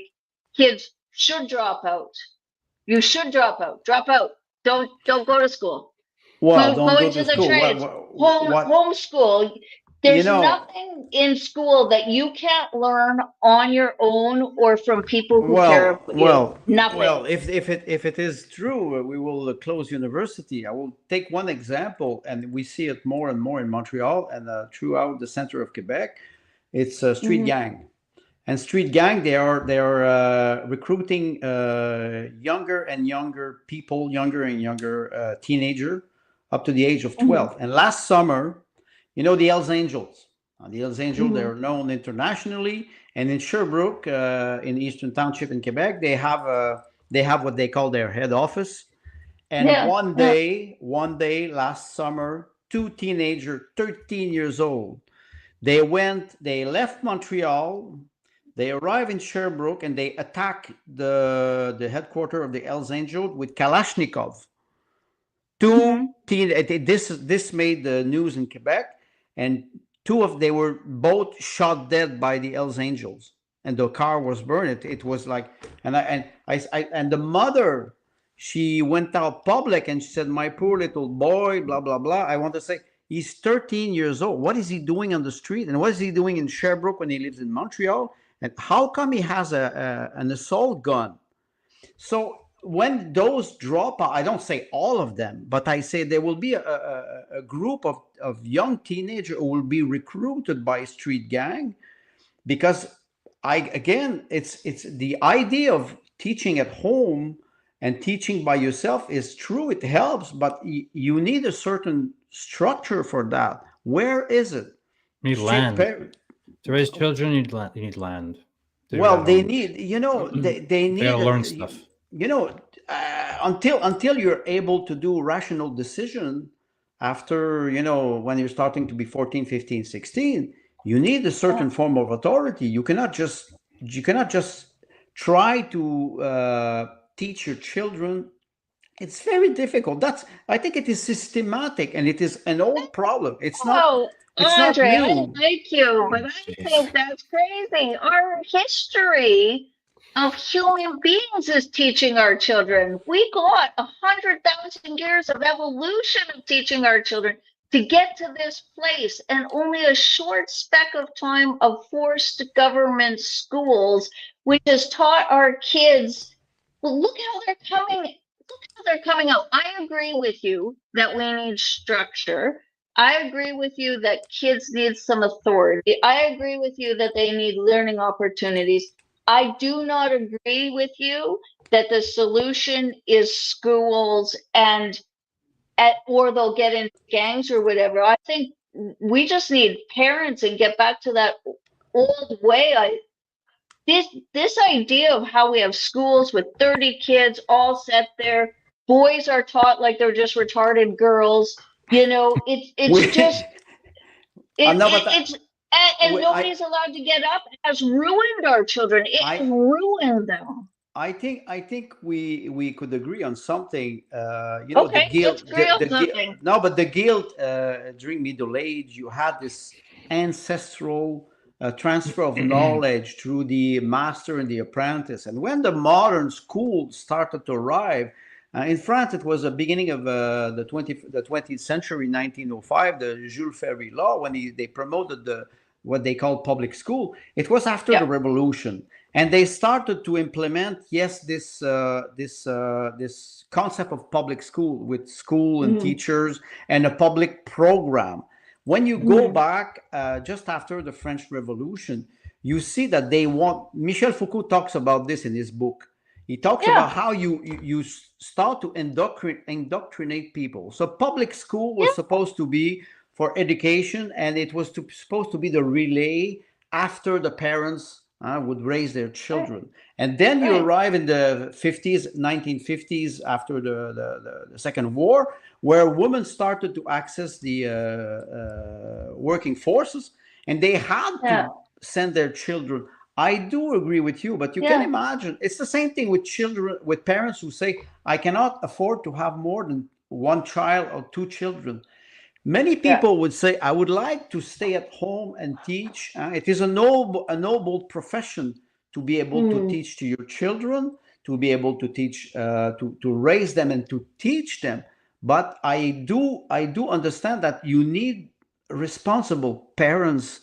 And I see the younger generation today, a lot of them, they lack not only the authority, it's not the moral authority. It's like, at 12, their children, their teenagers start to challenge them because they're connected on TikTok. And there's a big revolution there. And I think that we're missing the boat, because when the public school will collapse, and it will, who will take the relay? Will the parent be ready? I think there will be a gap between this. And yes, you're right. Teaching our children, it's important. But me, if I would want to teach highly mathematics, I did mathematics, but after a certain point, my child will be more intelligent than me. That would be the concept of progress. So I do agree with you. We lost this ancestral transfer of knowledge from generation to generation. We lost it. We lost it with public school. And we can compare. I always make fun of people in Quebec, because there are some people that say, I send my child to private school. I said, you don't have private school in Quebec, because private school are subsidized 70% of their budget. So I pay for your private school. You can just say that because you send your child, it is $5,000 per year. But if it is not subsidized, it is $12,000. Can you pay $12,000 if you have 3 children? It's $36,000. So don't say that you send your child to a private school, because it's subsidized by the government 70%, and they underfinance the public school. So that's another question. But you see how it is, how all those institutions are manipulated for ideological purpose. And we can talk about Soji, how it's more easy to indoctrinate children. You're making all my points for me. Yeah, I'm sorry. Go ahead. You're arguing my side for me. And so what I would say is, there's a few things that came great out of COVID. And I hear what you're saying about the kids with the face masks and things like this. I agree. When it comes to school, I think more people woke up and realized that forced government schools are not a great substitute for parents, and they're not a great place to socialize. Yes, and you're they're right. actually no longer a place of learning. Like, I am shocked how many kids have graduated high school that can't spell simple words. Yes. And actually, when you point that out, they're just, yeah, whatever. Right? So then I think it's a good thing. It's a good thing if we're pulling our kids that's a out. positive outcome. Yes. Yeah. So I think there's a few things. I think people have lost trust in the healthcare system. They realize that the healthcare system is actually just to make them ill and then take pills. So there are some really good things that have come out of that, but that in the short term we're going to pay the price for it, and in the long term it's going to make our lives better. You know, that's interesting what you're saying, because I heard a quote from Mark Carney when he said our goal is not to help Canadian. He said the life of Canadian will deteriorate temporarily, so we can change the model of the society. Think about this, about when he's saying this. You know, we would lose, let's say, we would lose our healthcare, energy, but no, they would, we would be impoverished. First of all, when we talk about children with the new generation, you're right. My question to you and to David would be: now that we identify the problem, we are in the diagnosis mode, and we could write the diagnosis. What would be the solution? The short term solution, the middle term, and the long term. So what would be the strategy to change this system and to migrate to another model, and not waiting for Mark Carney or the government to do it? How do we do it? Strategy to change the system for the better. And like you said, Limina, use the positive outcome to transfer. This is horrible. This is horrible. Most mainstream news.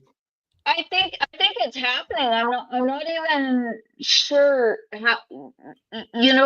The truth is that what's happened to the kids is that the short-term pain has already happened. But kids do recover from things.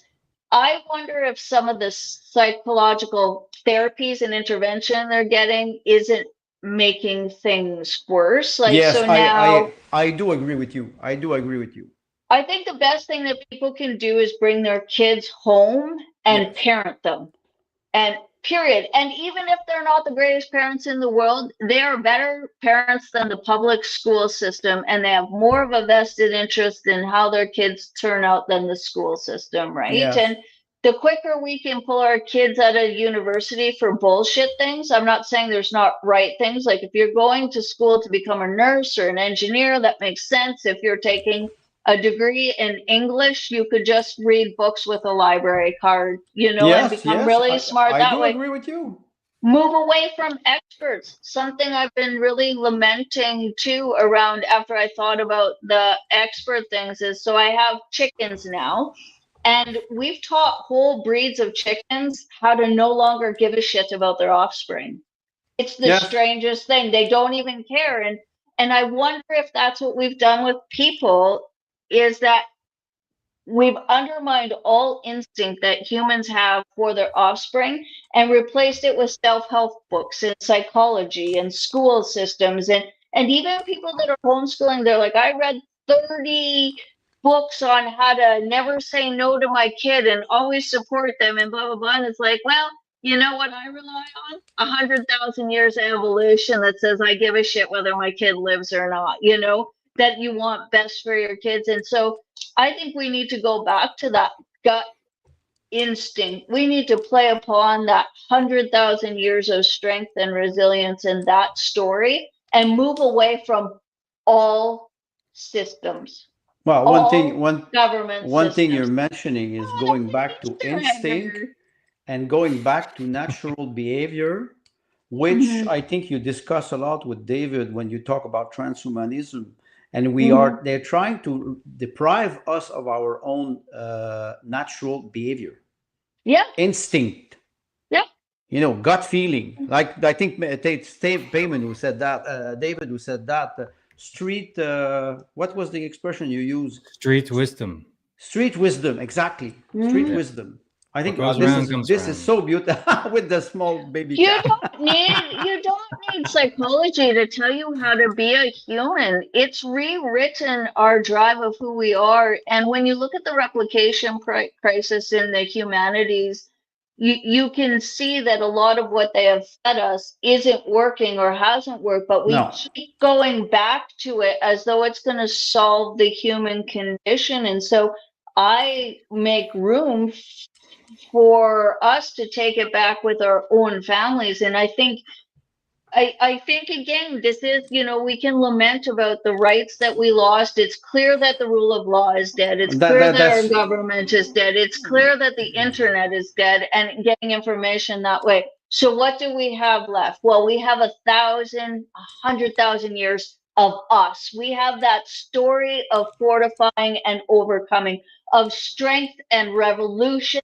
that carries us forward through these times of tyranny. That's what we have. And we own that. And that doesn't need to be taught to us. Right. And so I think that is the movement forward. That's why when I hear about, oh, the kids lose this or they couldn't go to that and now they need more psychology, I think that looks like doubling down to me. I was right? not suggesting that they need more psychology. I was describing the long term or the short or the midterm effect. But what I would like to say about the strategy when you're mentioning 100,000 years of evolution and the fact that we can go back to our natural instinct. Let's not forget, when we look at the society, any society, you have about 10 to 15% of people who will be always connected. And you will have this today in mass propaganda. You have about 85% of the people. I don't want to forget them in a sense, to leave them behind, but you have 85% of the population who will not wake up. And sadly, evolution. I'm not a fan of Darwin saying, "Oh, the most strongest people survive," or the most. I would instead try to work with people who want to go forward and not forget the past, because there's a lot of people. They continue to have the shot. They continue to believe. They continue, and they are lost. So let me ask you this, Andre, in the absence of a forced government school, a government, all those long-standing corrupt institutions. Yes, I do agree with you. Who do you think the 85% look to tell them what to do? Well, you know what could happen if the government is not there? The big problem is when they will not have somebody who will tell them what to do, they will freak out. And I can refer to Mikhail Bulgakov, the White Guard. When they freak out, you will end up with what I call the Costco toilet paper bank run. They will start to attack each other. We can say with a movie about zombies. They will start to attack each other because they don't have any authority to help them regulate their work. Some people, they cannot function without, I don't judge them. They cannot work without having an authority that will tell them what to do, what to think, how to behave. So the danger in this situation, true. And what do you do if you don't have this authority? And I do agree with you. The structure is corrupted, the structure is not corrupted. The laws or I would say the concept are good. Tim Knight is always making a difference between the institution and the people who are infecting the institution. And this is, and we cannot, politically speaking, we cannot remove those people. We cannot remove them by force because they have the power. We cannot remove them by what I would call a democratic process because it's corrupt or it's rigged or it's manipulated. So I don't see any short-term solution, but I'm still an optimistic man. I think I agree with you. 100,000 years of evolution. Yeah, we have it.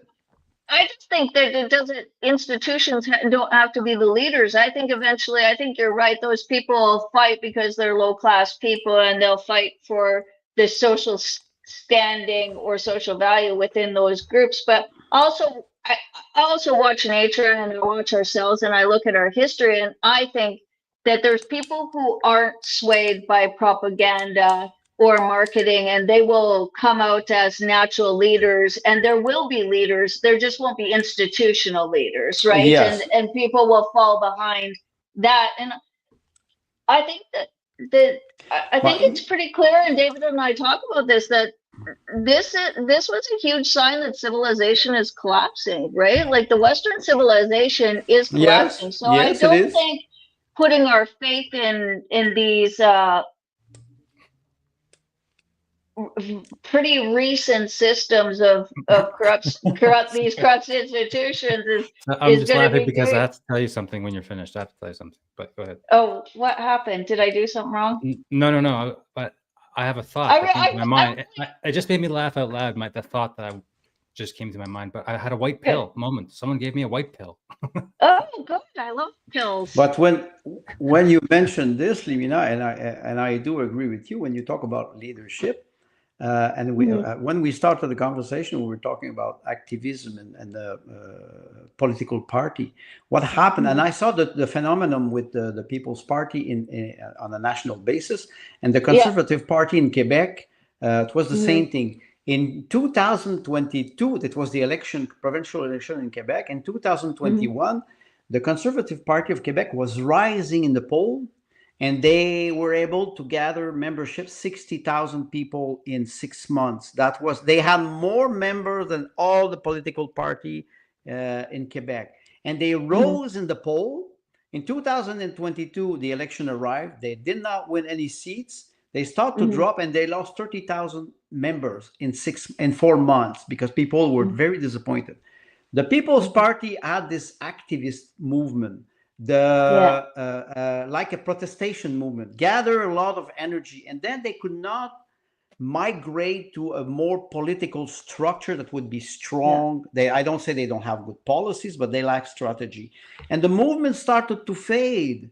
And when you talk about leadership, you need a leader, and it is not easy because when you gather people who are independent, they do not naturally bow or they do not naturally follow a leader. Everybody is his own leader. That's the difficulty to federate energy. And we are in this movement now where we try to do it with podcasts. We try to exchange ideas. I was just thinking this whole podcast has been a great example of strong. But that's me. I'm a strategic man. I did strategy for 15 years at Hydro-Quebec. I did a strategic plan, business plan, emergency plan. I was organizing with structure. And I can guarantee you, when you have a company like Hydro-Quebec with power dam, it's not virtual. It's real. If you have a flood or you have a dam that breaks, you have to react because you have thousands or hundreds of people who are in danger. So when we were doing strategic plan, or you want to plan the energy for 15, 20 years, you have to think long time in advance. You have to lead. How do we do this today? It is difficult because you have actors that are intelligent, independent.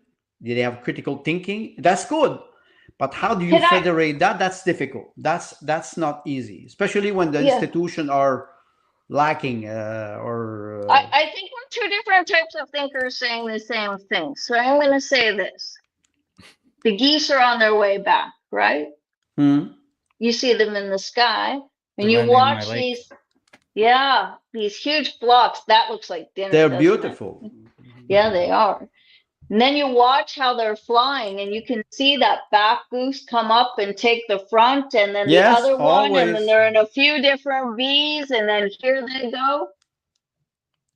And they fly thousands and thousands of miles, switching off like that.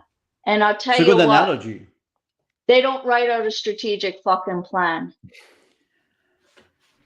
Yes. Can I say something about collapse and concern about the future and engineering a new tomorrow? Here's the thing.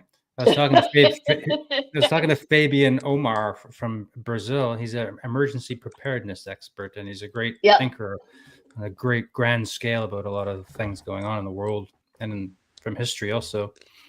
He said things are. I mean, this would be the white pill. He gave me some hope for the future in this what he told me, which was this. Yes, they're controlling things from up on high. However, they'll bring us low into crisis, but they have the power to bring us out and down and out. And then they're controlling everything, of course. And this sounds bad, of course, and it is bad. It's hopeless, actually. But they won't bring full-blown Mad Max world crisis, starvation, famine. Because I asked him about famine. I was like, do you think there's going to be a famine? He said, no, not really. But just anyway, so I guess the good news and all of that is that collapse, maybe not. Just masters and slaves, on and on and on through time. Yes, but Which is, but that's the story one of thing. humans. I forgot That's the the cherry. story of humans, right? There's a cherry on top. This is the most important point of my my only point so far in 2 hours. And here's the point. Even during the fascist regimes of old, whatever, communist regimes, even in Paris, during the occupation of the Nazis, the nightlife was still happening. People lived. And there's radio stations in the Soviet Union that survived all the way to the end. This is a very good thing that you're saying. I can they say can't kill everybody. My wife was born in the Soviet Union, and during Perestroika, she said it was very hard, but we were living. And the other thing that I can say, I have Lebanese friend, and one day it was in 2007. I was in Paris in Marseille with a Lebanese friend, and there was a Lebanese doctor. It was just after the 2006 war between Hezbollah and Israel. And 6,000 people died in Israel because of the bombing. And I was asking this Lebanese doctor, I said, what is happening in Lebanon? So small country, and people, they are, I don't understand them. And I have a Lebanese friend. He said, you know what? Lebanese people, they dance on misery. It will be bombed, and 6 hours after, they will clean everything, and they will start dancing. Exactly what you're saying. Even in the most tyrannical regime, people find a way to live, to enjoy, to fight, to resist. They do find it. And you have some great individual who will continue to fight, even if in public they will show a low how do you say this, a low image. They will not, they will be like gray. The gray man. Yes, but in the back, they are working very hard. And me, I'm trying to recognize those people, to work with them. And it's very difficult because sometimes we are surrounded by people, and sometimes you will discover a pearl. You will discover somebody who's like, wow, how come I did not meet you before? And this is... I think you're right. And there's a lot happening that we don't recognize, that's not institutional, that's not in our face. And I think that's what I was trying to say is humans can do things at a drop of a hat that we don't even understand. And like what David was talking about, and what you were talking about, there was marriages in concentration camps and in the killing fields. Yes, there was exactly. Children born. That is the spirit of carrying forward, and that is the spirit in which we go forward. It doesn't. I make room for I make room for the plan, right? I make room for people who want to plan, but I also make room for the geese who are just trying to get from here to there, and without a plan, they still manage to go forward, be geese, and have babies. Instinct, and I think I can refer to this. You refer to the concentration camp, and I think David will agree with me. Solzhenitsyn, which he likes a lot. Solzhenitsyn, when he was talking about the Gulag, and in his book 200 Years Together, there's a small part when he's talking about how people were helping each other. And how people, even if they were under a very authoritarian regime, if not totalitarian regime, they were able to work together and gather knowledge that even especially totalitarian regime, they are not intelligent. They're Machiavellian, they're evil, but they're not intelligent. They do not use this knowledge. And I think, David, you mentioned Solzhenitsyn many times, times. And he was always showing how human nature is so extraordinary. And sometimes we have this tendency, and I do it too, to undermine this great nature, human nature. It's Well, like a breakthrough. It's like a breakthrough. in- That's why the MAID program is so evil, because people on their deathbed, they have a breakthrough. It's a spiritual Yes, breakthroughs of all kinds, even through the pain, whatever's going on. People are so afraid of pain. They just want to yeah. euthanize themselves. This is the ultimate fear. manifestation of everything we're talking about. Yes, fear. When we Cowards. look at the banality of evil and we read ordinary, like, did you guys read Ordinary Men? You know, and it talks about how just these ordinary men become these great purveyors of evil and authoritarians. But the opposite is true. Through an ordinary life, we can become the heroes that persevere, right? Just by living a good life that's not connected to all the grid system that is that corrupt institution, is people moving forward and moving ourselves out of this, right? You know, there's a character that many people don't. Well, I think they know him, but they forget about him. We think about 9/11, 2001, but you have a 9/11, 1973 with Salvador Allende, who was an elected president of Peru, and he was murdered that day. Yep. And in the morning, he was having an interview on the radio. And one of the host asked him a question. What about, because it was starting the revolution, and because he was an elected president, he said, "I will not get out of this studio alive." And he said that live in radio. And after that, he was murdered. And after that, it was Pinochet who did a coup. Yeah, He knew yes. it. He knew it. And the idea that you know what will happen, and you know that you cannot get out of it, and he was able to say it. Me, it was impressive. I was impressed by that, because we don't know where history will bring us, each and every one of us. We don't know. It's quite fascinating, and we see how dystopian this world can be now. So but we don't know what we do know what has happened in the past. We do know that humans go through this cycle, it seems like, of these totalitarian governments or kings and complete serfdom, and that in the cycle of the human condition that we liberate ourselves, that is the next part of this story, right? Is we come out into, like, there was no Renaissance without the Dark Age, right? And so that is the way we have to go. And I'm pretty sure in that time, without public school systems and university and everybody reading, nobody was like, you know what, we're going to take human beings from here to here. Although maybe some leaders were, but maybe they were just thinking, today we're going to live and have the two parents try and live to see their children in adulthood. And from there, the next step is living an ordinary life.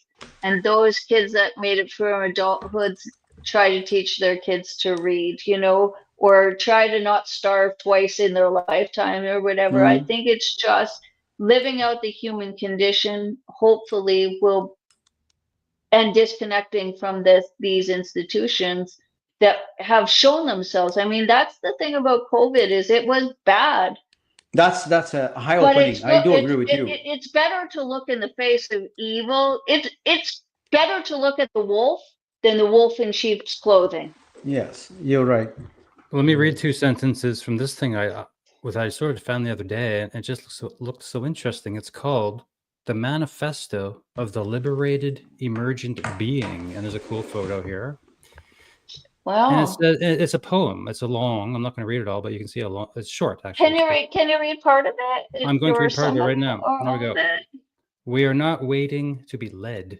We are not here to follow maps drawn by others. We are here to listen deeply, bravely, to the faint pulse of something real inside. I'm sharing that correctly, right? You see that? Yeah. Yep. I'll read a little more. That pulse is freedom, not as an escape, but as creation. Not the kind that screams no, but the kind that whispers yes. And what if? We choose to emerge. New headline. We don't conform and we don't rebel. We choose the third path, emergence. a way of becoming that arises from within and flows outward like sunlight breaking through a crack. And it continues from there. It's pretty good, right? Keep I like it. going. Well, I want to keep reading it, but Really? I really like it. someone wrote that. I'm not even sure who. I just saw this person here, I guess. I just saw that in the old. There's Twitter one feed today. concept, I look at your pyramid, at the back, and there's one concept, that we know. We talked a lot about it. You talked it with David and, eugenic and depopulation, and the fact that today, the more we have people, the more we have knowledge, and the more we have brains to think and to organize and to create this world. So we have to promote life and promote imagination. And I like this poem because he's right. I think not rebel, resist, change, emerge. Those are very powerful words. Okay, I'll read a little more then. It's sure. We did not ask. We'll wrap it up. Maybe we've been talking for 2 hours, 15 minutes or so. So I'll just finish it. It's only 2 paragraphs. We do not ask permission to be whole. We do not wait for someone else to fix the system. We grow something else somewhere else. Not loudly and not violently, but with undeniable presence. We believe in the right to become, not a copy, not a role, but something new. We are artists of selfhood, hackers of systems, gardeners of possibility. Our method is hacking. We change, not by force, but by insight, by discovering small shifts that change everything. We don't impose ideas, we seed resonance. We don't command, we invite. We believe that inner systems are just as hackable as outer ones. A thought, a posture, a question at the right moment can reboot a life. We are the psychedelic guides of the practical world. We walk beside others, not to teach them the way out, but to ask, where does your freedom live? We don't argue, we create. Well, it just continues, doesn't it? I won't keep reading it. There's more. We There's become then ungovernable. Yeah. Yes, there's one man on X. His pseudo is self-governed. So what you're mentioning, Limina, not ungovernable, but we become independent and we are sovereign. Yeah, we're sovereign. Yeah, I should try to get this guy on the podcast, I guess. Jiraj Bendar. He's a hacker, an explorer. This guy who wrote this poem. He is really interesting, and I like what he's saying, and it kind of surmises, like, I think Andre and I are coming up at the same thing. I can clearly see how shared leadership models have naturally worked within the human beings, because Andre is a planner and thinker, and I'm a watcher and liver, or however you would put that. And the two synthesize into a long-term plan somehow, without thought, but through instinct. And that is really the creation of the story, right? It's just being human.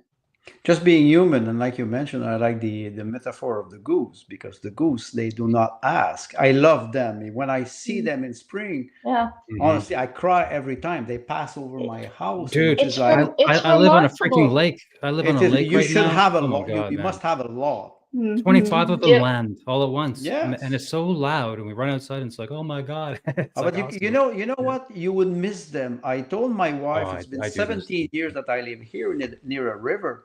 The first 2 weeks I came here, I was hearing the river, and the river sometimes is loud in spring. And now after 17 years, if I would move, I would miss the sound of the river. Yeah. It's the same thing with the goose. They come in spring, they go back in October, November, or at the end of August. And it's like, it is something, it is practically spiritual. They're how they are loud. Me, I'm always fascinated by them. Well, I live in the forest too, right? So the whole forest begins to echo with and so which direction are they coming from, for God's sake? And it's like straight into the water. And also there's ring-necked ducks that come by once per year, only for a few weeks. They're here right now. Very interesting aquatic sea ducks, I think. But they're cool. They're very cool. Ring-necked ducks. Yeah. It's such an interesting thing in Canada because we have part-time migratory liver. Yeah, we have lots of things that live part-time with us. You know what I mean? We have we have animals that snowbird, right? Like that's where the things come from and where they hibernate. And so the one very interesting thing about Canada is its edges, right? Like where we Yes. have a really dark winter, but people forget to mention that the light is up at sometimes 11:30, even midnight here, you know, and we are that reflection, right, of living, Yes. of that living grace that's here. So, you know, COVID was that dark winter, and now we're ready for that light. And I don't want to sound like some hokey new ager, because I don't think much of that, but I do think that there is something to the fact that it is possible that, as painful as COVID was and is, and what they did, I think that it is the shit on which that we're going to grow ourselves, that the mushrooms are now going to bloom. I do. Yeah, you I always. think we're shit transformers. That's the story of the human condition. We take shit and we bloom, and then we They send created a lot of resources leaders. everywhere. Yep. They created a lot of new leaders. Yes. They sure did. Through that bullshit that they've done. They forced people like me to read all kinds of books I never would have read. Hannah Arendt. That's she's too smart for me. I can't. It's too. You know what I'm saying? I'm reading Solzhenitsyn and stuff. I never would have read all this shit. It was. You know, they and now it's just like, okay, now I realize what's going on around me. Be patient. The origin of totalitarianism of Hannah Arendt. I took 3 times. It took me 3 times to be able to go through the book. You know, the first half of the book is all about like the history of anti-Semitism and yes, stuff. And so exactly. it really sets the you know, stage for like the Nazis didn't just kill the Jews just out of nowhere. There's a crazy long problem over there. It's a long history. Yeah. Anyway, we can't put the can of worms right now, but well, it relates. It Yes. relates. The 10 stages of genocide were in play in Canada. Do you know what is probably the most interesting thing about the revolution that's started now is that it did start with truckers and farmers. That real salt of the earth, and the fact that it was them, and that, you know, if we look at the land of the midnight sun, the land of the midnight and the land of the long nights that Canada is, you can see that duality. That was really the war between the working class guy and these fucking elites that are sitting in their high castles that locked us down. That is the story we're moving forth from. Yes. The rising up of the average person and storming the castle. And the media in this country are rotten to the core. And now look, they're eating themselves alive right now. And you know what's interesting? For anybody watching, there's a meltdown going on with the Canadian mainstream news right now around the election debate situation. Anybody can go Google that for themselves. Well, I would like to talk about that on a podcast with somebody right away, though, and watch some of them clips and stuff. Like it's actually, you know what? It's wonderful to watch. I love to see the mainstream media literally just attack and destroy them themselves. Fuck them. Hate them. And that's what I told you. That was more interesting than the debate. Yeah. True. I know. Yeah. Anyway, stupid. And I think that, you know, that sort of rugged individualism that's making a comeback, where I think that no matter what happens in this election, where people are looking at themselves and saying, you know what, the government can't find us a way out of this. We have to take responsibility for ourselves. And, you know, we are seeing people move away from the government-funded monopolistic healthcare system. We're seeing them pull their kids out of the forced government schools. We're seeing them step away from having, you know, the big corporations supply them with all their food.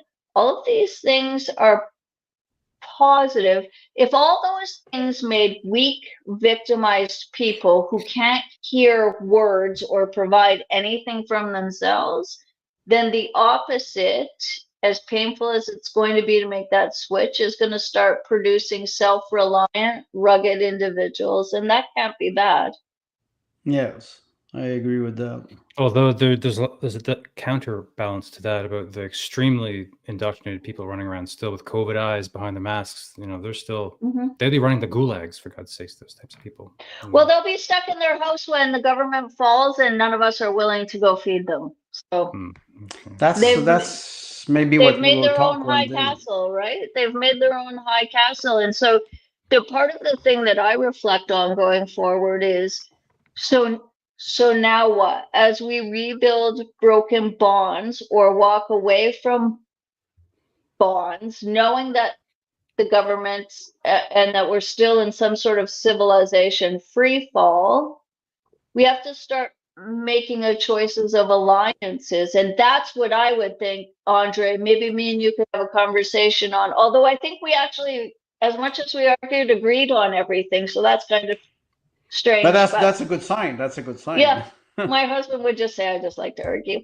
But I wonder if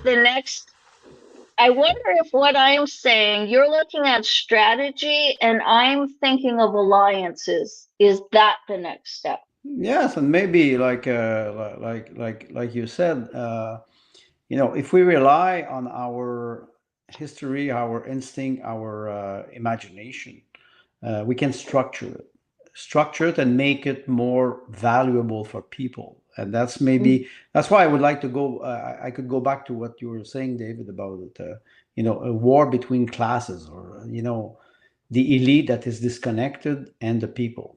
And one poet that I love a lot is one of the greatest poets in Quebec, Gaston Miron. He said, "I prefer to live in the basement with my people than to live in the light with the elite." And you this is where doesn't mean that you cannot go out when it is spring, but it's there that we have our humanity. It's not nowhere else. And if we can work together, even if when it is hard, especially when it is hard, we grow together. We don't especially and I think about the next generation. Sorry. There was all this talk about alternative systems during the COVID scam, and all kinds of people even got together in my area. I met all kinds of new people, all local gardeners, farmers, resistors of tyranny, having little parties and stuff and little get-togethers. It all has sort of fallen apart a little bit since then. At least I don't keep track. But I don't know. There's a lot of subverted people in the culture also. You know, we've already had this discussion about building new systems and trying to build new systems. People can't do it. In the poem that you read, you know, there's one word that I like is to be consistency. To be constant. If you're there, you say I'm there. You're there for a long time. You're not there for a short period. And talk about gardening. When you start, you have to integrate it as a way of life. It has to be part of your life.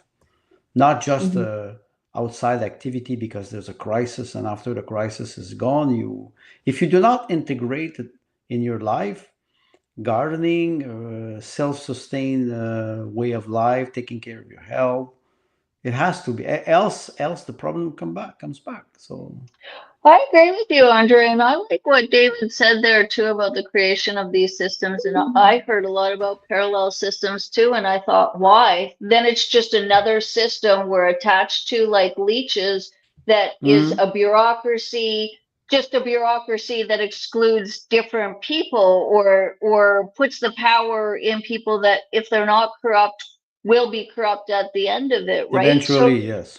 Recreating institutions, and I think that was my point before, or asking institutions to do the work of what individuals should be doing for their own selves and their own families is not a solution. That is just trading the pot for the kettle, right? So it's something deeper than that.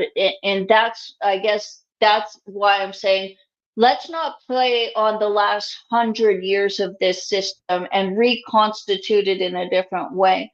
Let's resurrect that deep-seated human strength and resilience, that story that tells us that no matter what comes, we are going to prevail.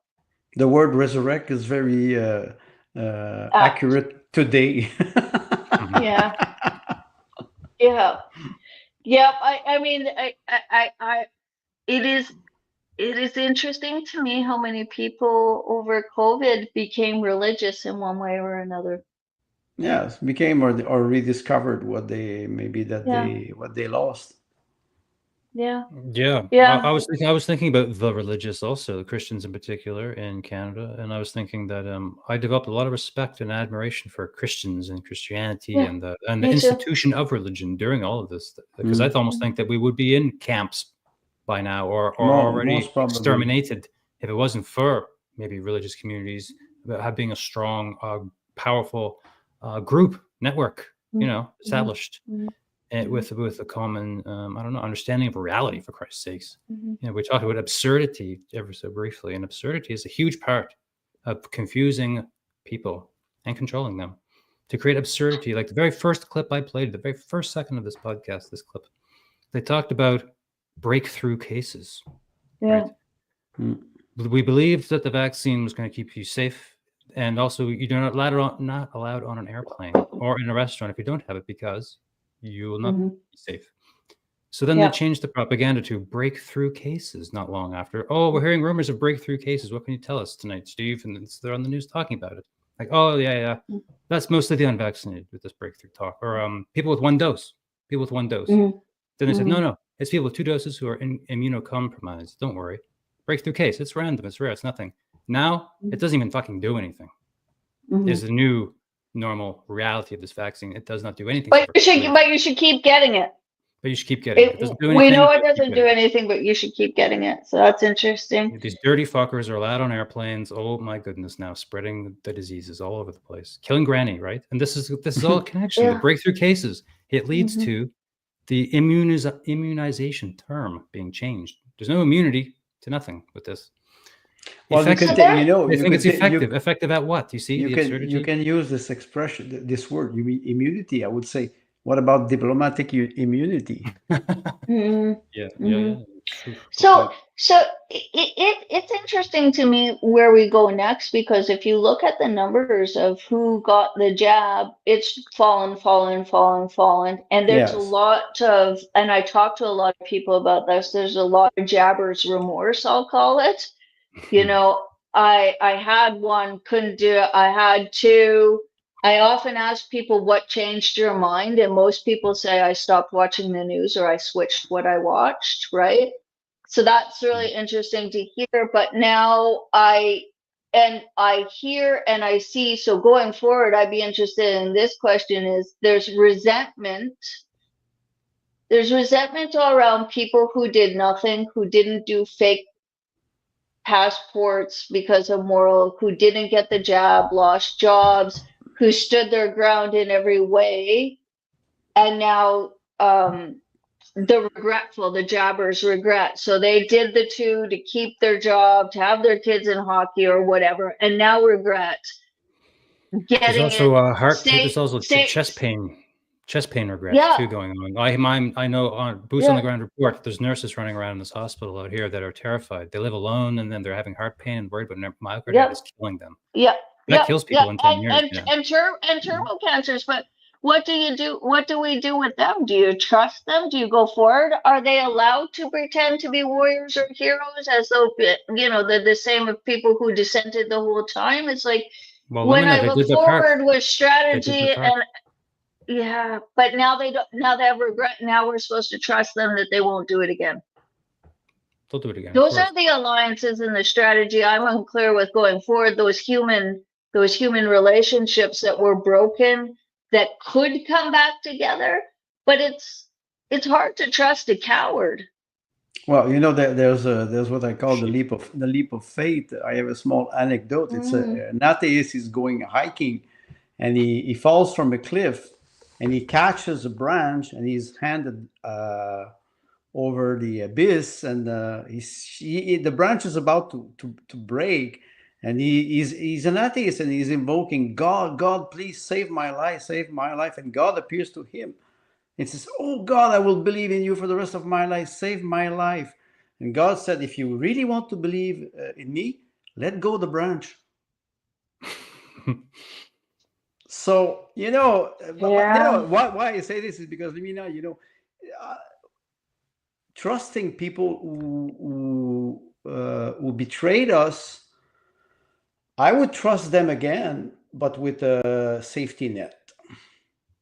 In a sense that when they broke the trust, they will have to do the effort to rebuild it. And this can take a long time. So well, there's great concerns with the subverted person. It's very serious. This mind control that has happened. It's called the subverted person. And you know, Yuri many Bezmenov people says the only time they'll wake up is when a military boot kicks their fucking balls in. Yes, then they'll wake up. That's it. Yes, there's no other way. No other way. I was just going to make a joke that the military will have to get one of their wives' purse first. And there's some truth to that.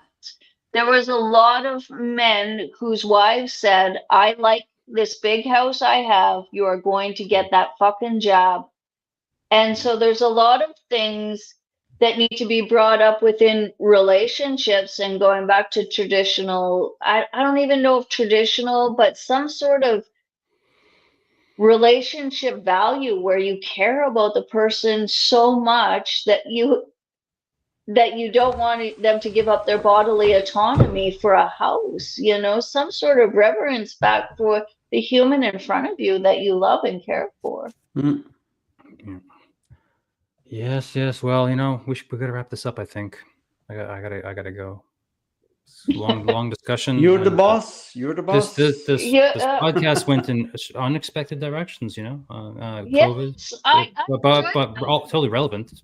A broader brush, really, in many ways, isn't it? Rather than what happened, mandates. Well, you know, I was thinking more like we would get into like the not allowed to fly, the COVID hotels, the curfew in Quebec, the jabs, and I'll just get into more of that minutia other people get into, but it really developed. I was just letting you guys talk, really, and it really flushed out into all kinds of interesting areas of society. Andre, right now you know why David calls me a big mouth.